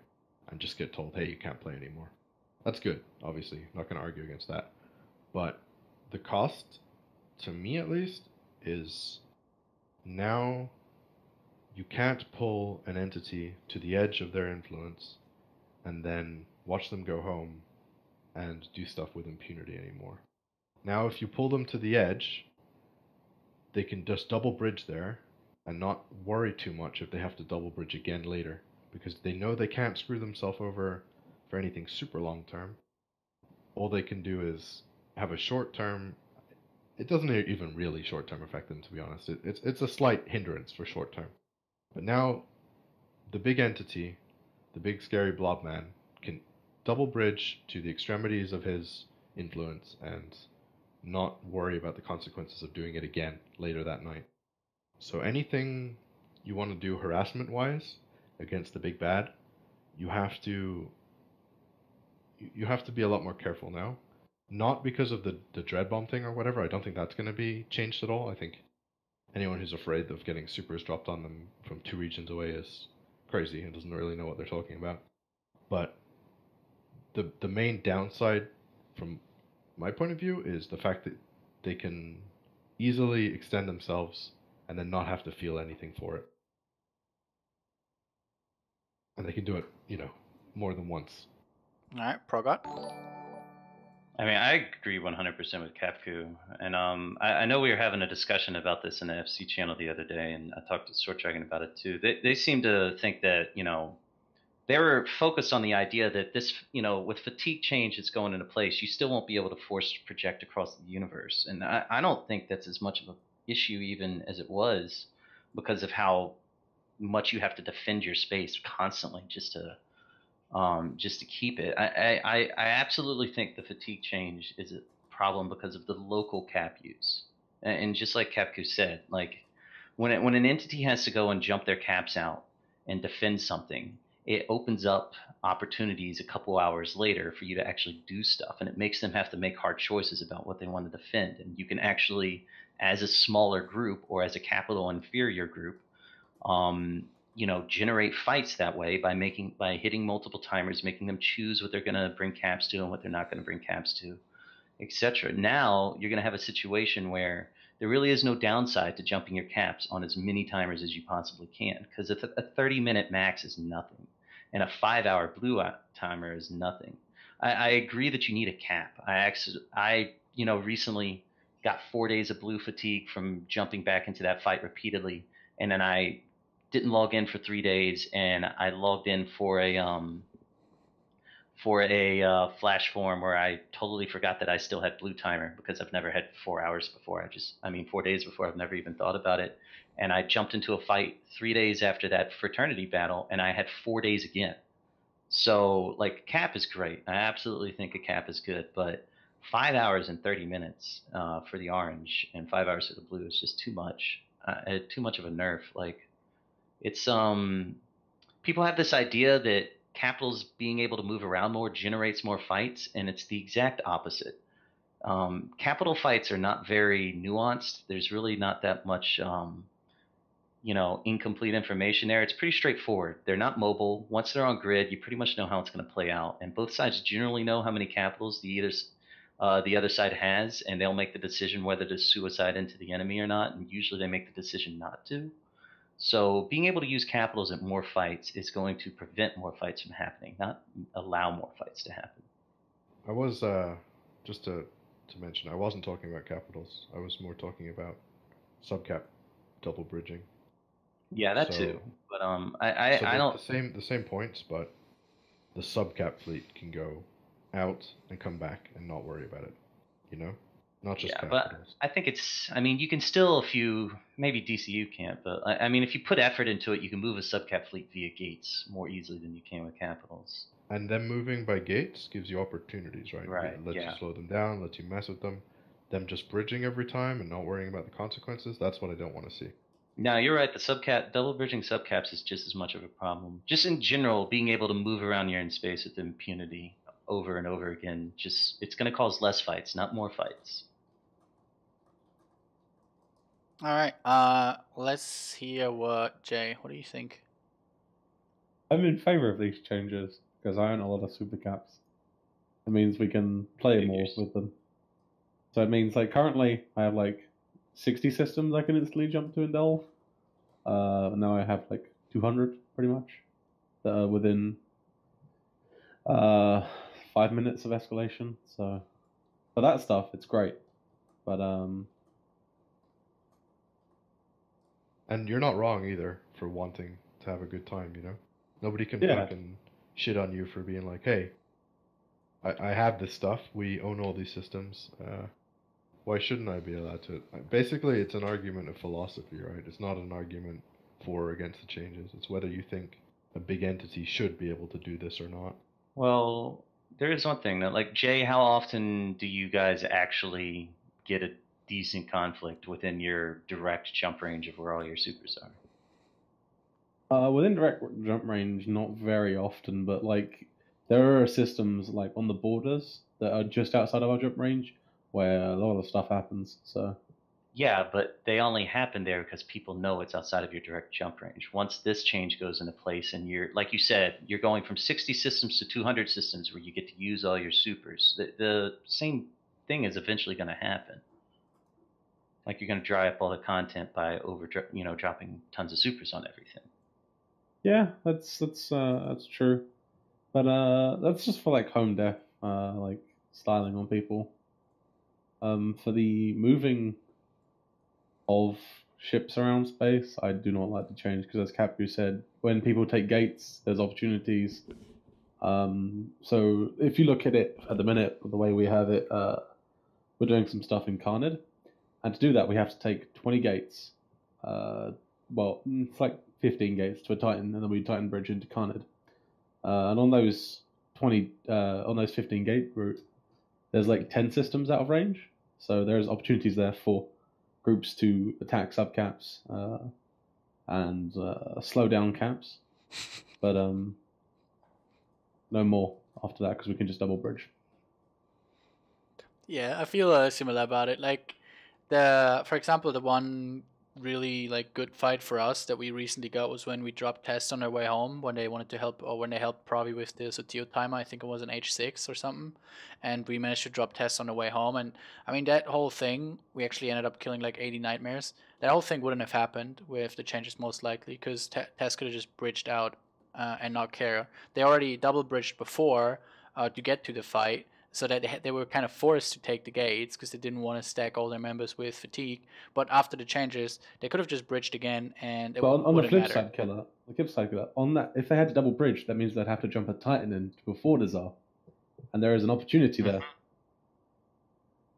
Yeah, because So, like the change go. Like, yes, you can't jump and tether on citadels after the change. So Yeah, all right, yeah, that's true. We're not too. I mean, in this that is true in some situations in my workout. In this particular situation, it wouldn't have been an issue for us. But I mean, it didn't seem like when these changes were announced in the FC and the 00 FC channel, it didn't seem like there were this many people against it. I felt like Capqu and I were the only ones raising these issues. What happened? No, I mean, it's not like you can't change us like our opinions, right? Like some of the points you guys brought up were really were really good. It's also a change. Like it's like human nature to think that change is good. But this change is really, really good. Well, do you think we can? I think it would be a good compromise to make the Dan Cole said it best. Like a 20-hour or an 18-hour blue timer cap and a 1-hour orange timer cap would be nice. I think that sounds pretty good to me. Like you still get the benefit of not having not having your fatigue capped at like 4 days. You would still be able to. What did he suggest? 20 minutes of blue red timer. No. 20 hours of blue timer and 1 hour of orange timer. Yeah, 1 hour orange and 20 hours of fatigue. So any jump you make, you can't jump for another hour. Yeah. Well, once you capped it out. Once you capped out. If you do that won't change. Okay. So you can basically jump, then probably jump again, and then you would be at 20 hours, and then it would be like 1 hour per jump or whatever. Would allow you to jump like twice in a row, and then once every hour. I guess, or something. Basically, like it's one extra jump from what they're proposing right now. Right now, they're proposing 5-hour blue cap and 30-minute orange cap, and if they weren't capped, your next jump would bring you to like 20 hours or 24 hours and 1 hour orange. Well, I'm not sure if that's right. I think that's right. I'd have to look at it, but I feel like it's a good compromise because people complain like if you max out your fatigue, you can't play the next day. So keeping it at 20 hours is kind of like the jump clone thing. You know, you can make your jump clone timer 20 hours, and that way you can always jump clone the same time every day. This would be the same approach. But 1 hour orange timer is enough to really, to prevent what you were talking about, Capqu. Like if they double bridge up there and then try and double bridge back, they're going to be waiting an hour to make that final last bridge. That's a lot of time. Yeah, anything that's slightly punishing for extension, basically. To me, the new one isn't punishing at all to extension. It's a good thing for people who want to come back to the game and not screw themselves, but it doesn't punish extension at all, which I feel like fatigue was supposed to do. So the change hasn't gone into place yet. We could get together a big FC consensus on 20-hour blue, 1 hour orange. I don't think you're ever going to have a consensus, to be honest. It's just going to be people fighting their corners forever, which is, it's fine. I mean, it is what it is. People, like, the way I see it, it's a sandbox, changes happen, just adapt to them. Like, it sucks, I think, but we've had so many things removed that ruined playstyles in the past, so I'm not exactly surprised. Like when they did the rat AI changes, and everyone was like, wait, I just can't kill ratters anymore, because now the rats will just kill me instead. And, those to me were valid criticisms that just got ignored. And I feel like the same thing will happen here if you even try. All right, let's. I think we're gonna open it up for Q&A, guys. If you have any questions, type them in Twitch chat. Make sure you like. Whoa, Tid. Wait, hello. Ignored the poor Frenchman. I'm sorry. Yeah, Tid. Do you have any? Doesn't matter. If you have any opinion, state it while people start asking questions.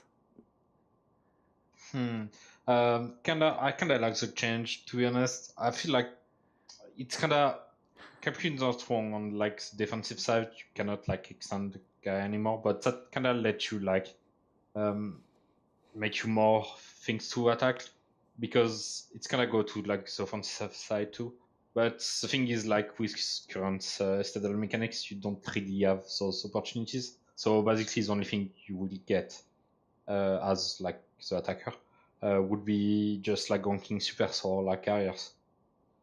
But I think overall the change is kind of nice, because even for like traveling, it's like a huge quality of change.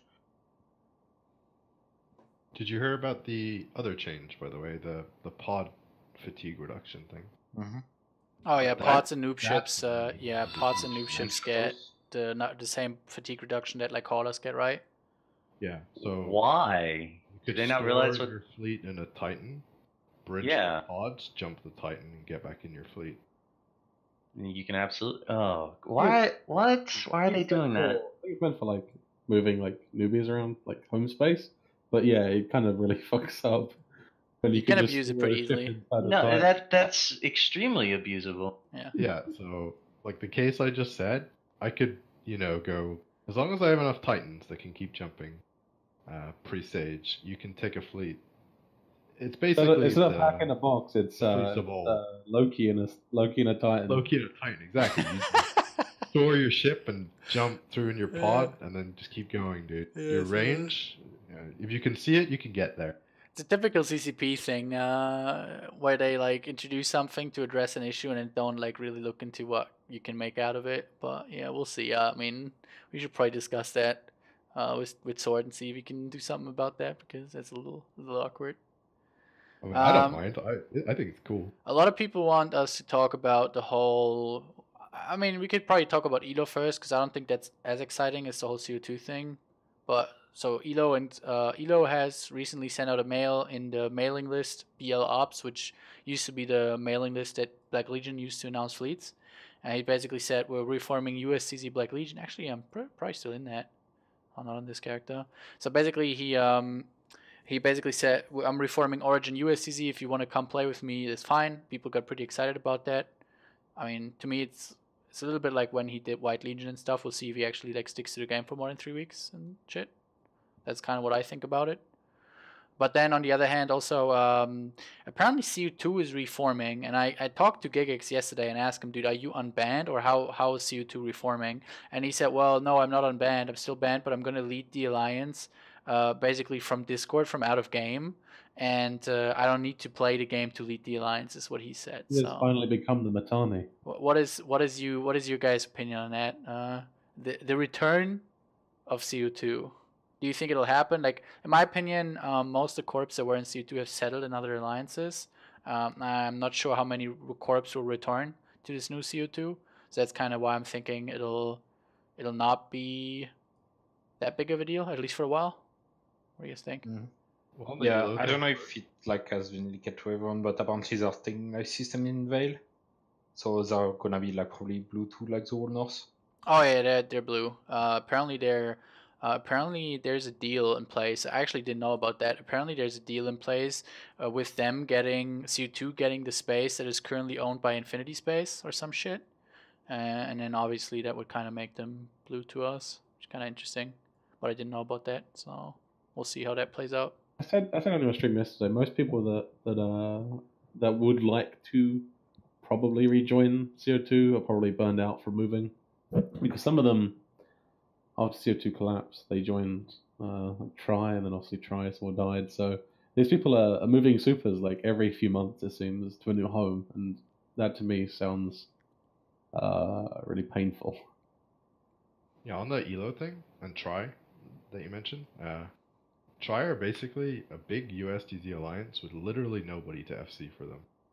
Like, they have a huge amount of people still in the alliance and still, I assume, want to play the game, but they have literally nobody FCing. Like, try remember at Mark 11, the return of ELO or something. That's a good point. So if ELO wants a big, a bunch of dudes to go FC, Try would be crazy to turn it down, right? Because they have literally nobody, and they're losing. Like, they lost an Asbel yesterday to, like, 40 Typhoons or something in US Prime. It's just stuff that you could easily destroy if you had any FC in USTZ with Try. So, like, to me, that's a perfect home for ELO. And I think... Interesting. I love ELO, and his previous comebacks, they weren't the best. But this one could be good if he joined Try. I don't know if he wants to, though. And also, I don't know if they'd take him. Like, I don't know how their egos are. Okay. Yeah, I didn't think about that. I mean, I hope Elo comes back. I mean, Elo, I love Elo too.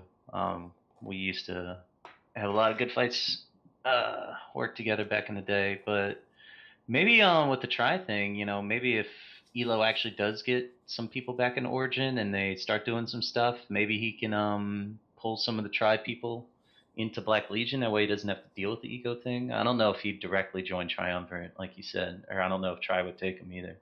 You're right, they'd be crazy to turn him down, but that is interesting. I didn't think about that. All right. Anyone else on that? Otherwise, I'll probably go to the next question. What do we think about the mutant changes? Do you think perhaps the Fire line can make a return with the ADCU buffing the ship significantly? Do you guys think mutants will be a thing in large scale? No. Try to keep it No. short. Yeah, no. Looks Any other? still existent, so no. Battle Cruiser's too strong. Also that. You heard of a Ferox? They might work. I don't know. It is a medium small gang thing, maybe Yeah, not. yeah. I see them in like. I really wish they would. Yeah. I mean, Yeah, they're if you have great. like 80 dudes in fleet with just like 60 mutants and a couple of tackle or whatever, fucking wreck dudes. But Why wouldn't you just use Loki's though? yeah, Yeah, mutants were never like a big fleet fight thing, though. They were always a medium gang type fleet. Didn't fly your own ship stuff? Like anything below, I don't know, 30 dudes? Anything where people are flying their own ships? I think that'd be good. Other Yeah. than that, I don't think Hex will be good. There's another question here, which is one of those things you could probably talk about forever. Do you think there is a way that CCP can make it worth invading other regions, which produces content for alliances around the game? I think it's kind of like that's one of those questions that I like get asked a lot, but I never really have one straight up answer. I always I say, have a real good one. You ready? yeah, go for it. Alright, what if you could put some kind of structure that you as a player owned on a moon, right? And you could like extract resources from that moon. And they went into some, I don't know, like a holding cell, a silo maybe? Interesting. And then, it generated income on an alliance level, Yeah. right? So alliances might fight over them. I don't know, I'm spitballing here. Yeah, pretty good. Pretty good. We should maybe We're should probably maybe look into that with the CSM. So my serious go-to answer to that one is, and you guys don't need to respond to it if you don't feel like it, but I feel like there's nothing CCP can do, no matter how they change the mechanic, that can change the way we want to play the game. And as long as the EVE player base and the people in charge have the mindset that we currently have, where they basically they want to form coalitions, they want to protect their income, they want to not take risks that could lose them their income for over a fight. They choose to. Basically, most alliance leaderships at the moment choose income over a good fight or whatever, which is kind of what we're seeing in the north, right? And or like the situation between NC Dot and the DRF and stuff like that. So as long as that mindset doesn't change, I don't think there's anything CCP can do to make it happen. I don't think. I think y'all might be surprised in the next year or so. I think the last year we've seen with even though we had a war between like Triumvirate and FCON and all that, it didn't feel like an old school war because it's the game's changed so much as far as you can't really deploy away from your space unless you have some people back there to defend it. And the Citadel Vuln Windows was making it really hard for there to be daily content and daily battles like there used to be back in the old days. I think there's still some ability and some reason for people to invade people's space. I'm still waiting for the first alliance because it was always you had to find someone to move in and take the space. And now with Satoyos and Tataras and Asvels and all that, there's a good reason to just show up in someone's region and burn everything down and leave it blank and just say fuck you. Yeah, I mean, you'd at least wipe out a couple trillion Eskin Citadels if you did it to some of these alliances. That would be fun in and of itself. They just have to put aside 4 hours a week to stop you, though. Yeah, I know. Like I said, the defensive Citadel mechanics have been a big limiting factor on conflict. I don't think it's not that there's no reason to go and blow people up. It's that it's super hard. Yeah, I think solving the 4-hour week problem, let's call it, is the biggest thing stopping people doing that. Okay. Anyone else? I have another good one. We're probably going to be going for 10 more minutes of questions, guys, at 23:50. Personally, I think there is too much space in the game for the amount of people that are currently playing it. Agreed. Yeah, but I have a feeling that removing space is not really something that CCP has in mind. There's too much space, but removing it would cause a lot of fucking rage. So. Yeah, because what would get removed? I guess you could remove Omes, and the only thing that would happen would be a bunch of No, bots. fuck you. Well, instead of removing regions, why don't we just remove a couple of systems from every Yeah. constellation. Like -2 systems in every single constellation, because they all have at least 6. Yeah, interesting. What do we think about nerfing caps in the capital meta, seeing as they're overly overpowered since they came out? Dread bombs are inviolable because you need to burn through unlimited facts to even shoot it. Dread bombs are viable. You're just I dread agree. bombing them on people. The capital meta, I don't mind it, and that's coming from someone who really prefers to FC subcaps. I just think there's a few things they could adjust to really tweak it and make it better. I think they need to iterate on the AOE weapons from supers and titans a little bit. I think the lance is in a good place. The bosun is actually in a good place because people don't realize it's a lot more dangerous to use a bosun than you think. With the way titans bounce and all that, it's really hard to line that up. Dude. Ask Killah about his bosun Yeah. usage.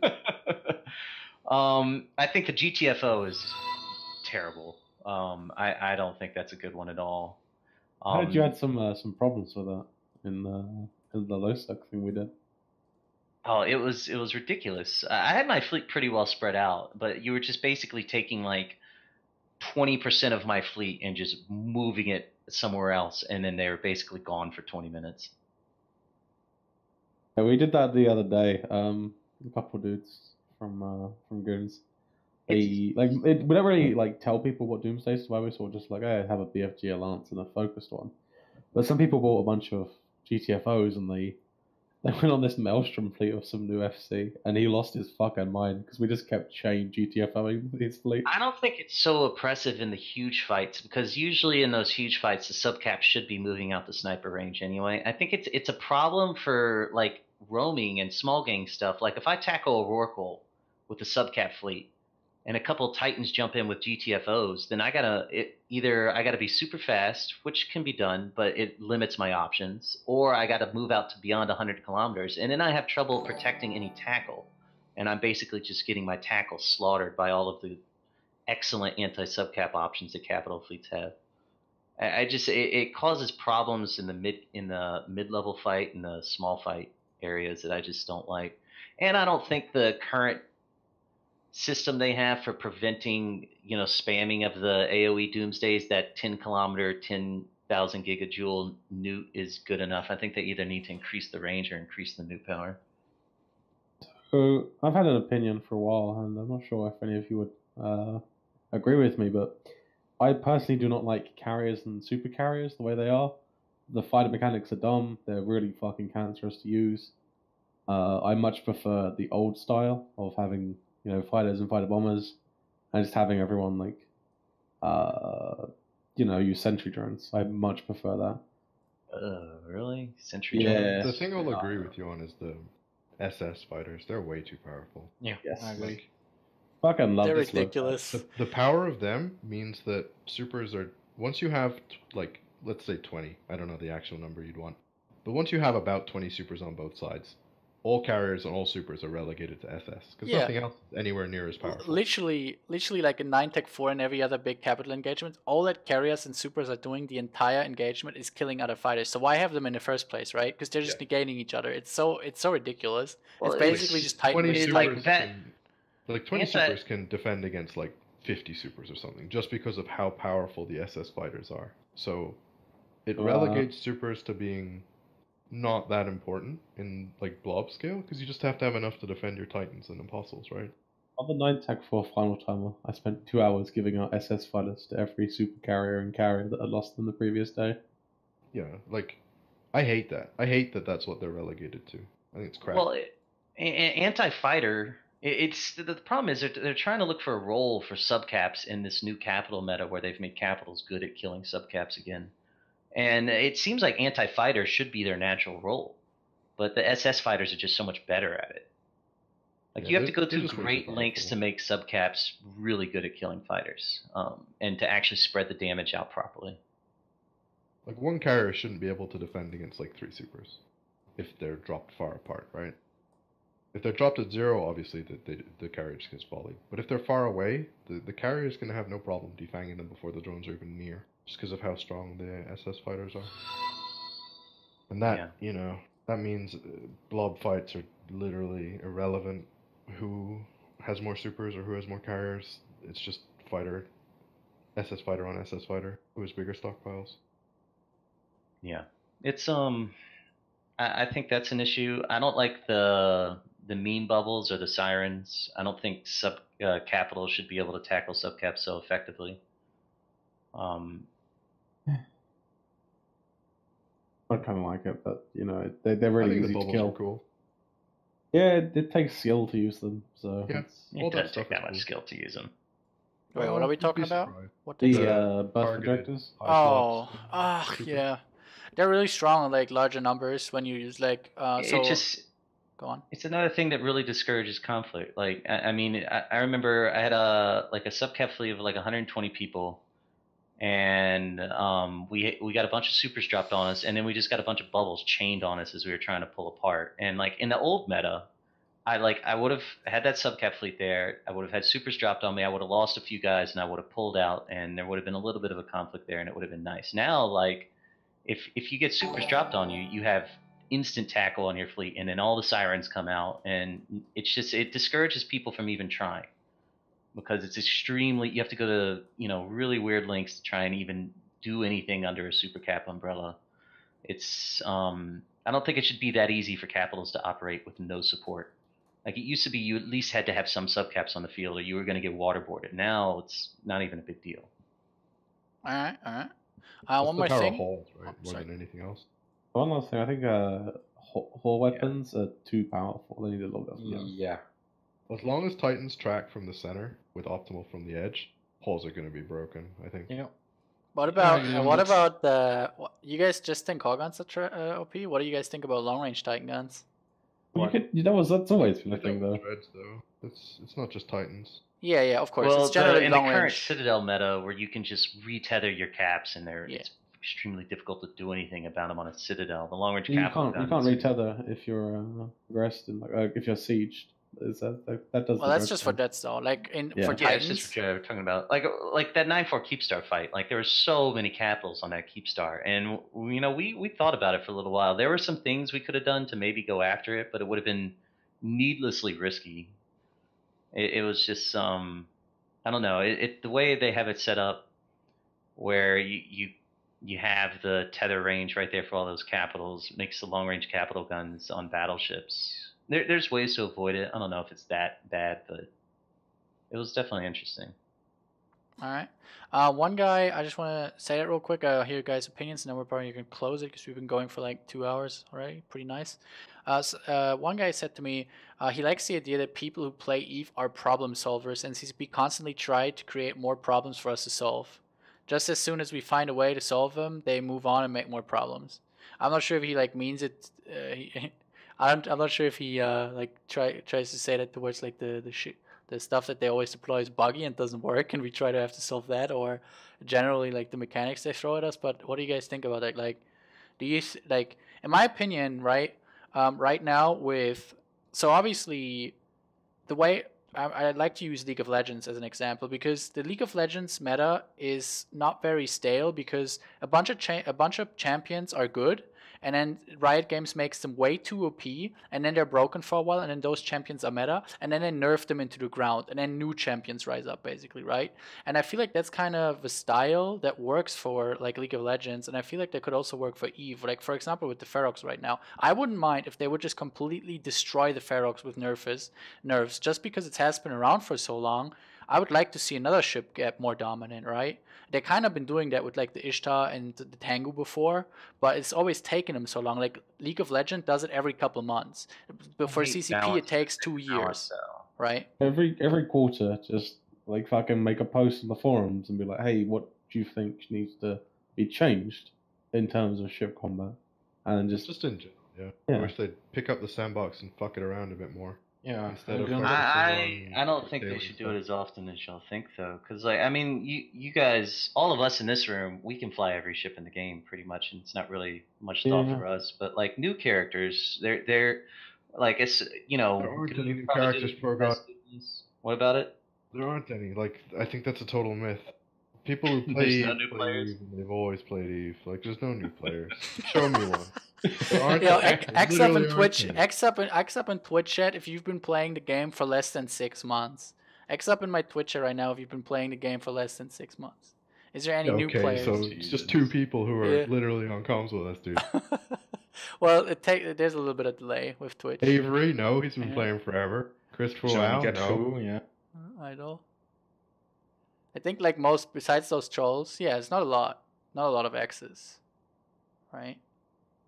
I don't know. I think there's enough of them where They probably don't tune into the takes show, not so just they don't know that. what X's. Like, I mean, here's an example. You know, like Shield Super Caps. So the CCP came out and decided they were going to announce that Shield Slaves would become a thing. So some groups, I'm not going to name any names, decided that they'd go for Shield Supers, and now CCP hasn't put them out. And when you You realize you know, that'd be a huge configure your mess, right? entire If they alliance. do When you release configure them. your entire alliance around a certain fleet comp, or you make decisions like that, it takes months to shift that. If they just start shifting things every 3 months, you're gonna have to, you know, all your builders got to start building new ships. You gotta, you know, everyone who has this Ferox now. The Ferox is a cheap one, but let's say it was an expensive ship. Now they got to sell that, buy new stuff. It's not like League of Legends where if they nerf a champion, you just log in the next day and you play a new champion. In Eve, you've got assets in space. You've got people with skill plans. You've got all kinds of stuff. I agree, but it takes a shift. they also haven't introduced a new ship since like when? Tal War did? What was the last? We I'll have really you know have that any the, ships? the We've got so many Monitor fucking is the ships new in this ship game? that's being introduced. Alright, okay, dude. Wow.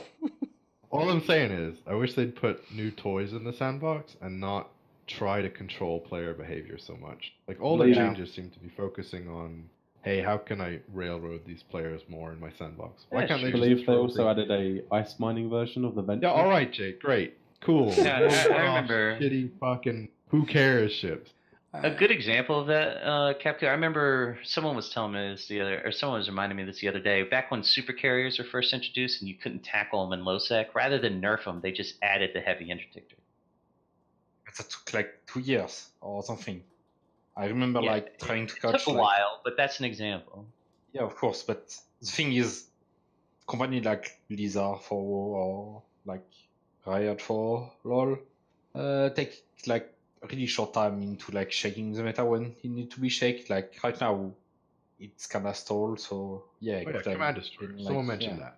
Those were a legit addition to the sandbox, Yeah. right? A legit, hey, here's a new tool. Go wild. And we went a bit too wild. Rogue fleets are a bit, Yeah, but it took us How like go- How, 2 how years you to liking them, figure out, Capqu? like, Well, I think they're overpowered as fuck, but like They're more fun. shit like that should be in the game, right? They Yeah. just throw things in that and see what people do with them.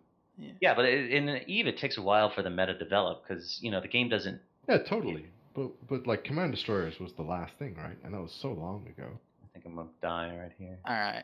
Let's. Do you guys want to have any like final shoutouts or whatever? I think we're gonna wrap it up. I really need to use the fucking bathroom, and yeah. So if you have any last shoutouts, Capqu, anything you want to point in there? Shout out Skill to my sales mom. recruiting. She's the best. All right, Jay. Shout out to Capqu's mom as well. Thinking. wow. You should think on that, Capqu. Progod. Shout out to Mac fleets, man. I hope they keep getting used. And Tid. Shout out to Judy, who will lose his Titan soon. All right. Thank you guys for coming. I hope you had fun. Please return the oracles. Please get the oracles out of siege and dock them up at the Kreptara, and then you can just trade them back to me and contract them back. I thought these were gifts for being on the Wait, not what? true, right? Gifts? No. Yeah. I need I had to borrow. excavator drones. I had to Can borrow have these them? from my court mates. I'm gonna have to pay them We back should, if you steal. we should go through how much we've each mined time we've been here. I've Oh, made. yeah. Yo, I've made. High school, I've made a whooping 187 million isk because I How do literally. you know? You go open your Look in ore the hold ore. and look at the bottom right. Okay, I made 100. Oh wait, hold on 1 second. Oh wait, no, 182 million. Okay, 180 mil. Are you gonna buy? 159. Do I get that money? Or are you gonna buy Some it? of that's mine, No, Jake. I mean, yeah, I can buy that ore. also- Oh yeah, I did take that from your can. Where is that? It was like 5 million escort. I think. That was Capqu's. Stolen Capqu's ore. Yeah, all that. Yeah. What did I mine? Spot? Dude, that's fucking so- mine. Give that back. Pull your Johnson, Mine is Capqu. 2. Progod. How much mine- was it? Do you remember? Calgary mine 27 mil. Yep. Mine like 40 mil. Something. Okay, so take 27 of mine and get. Alright, guys. While we figure out the Rockle thing, I muted the audio for a second, guys. So that was Breaking Rocks. I hope you guys enjoyed it.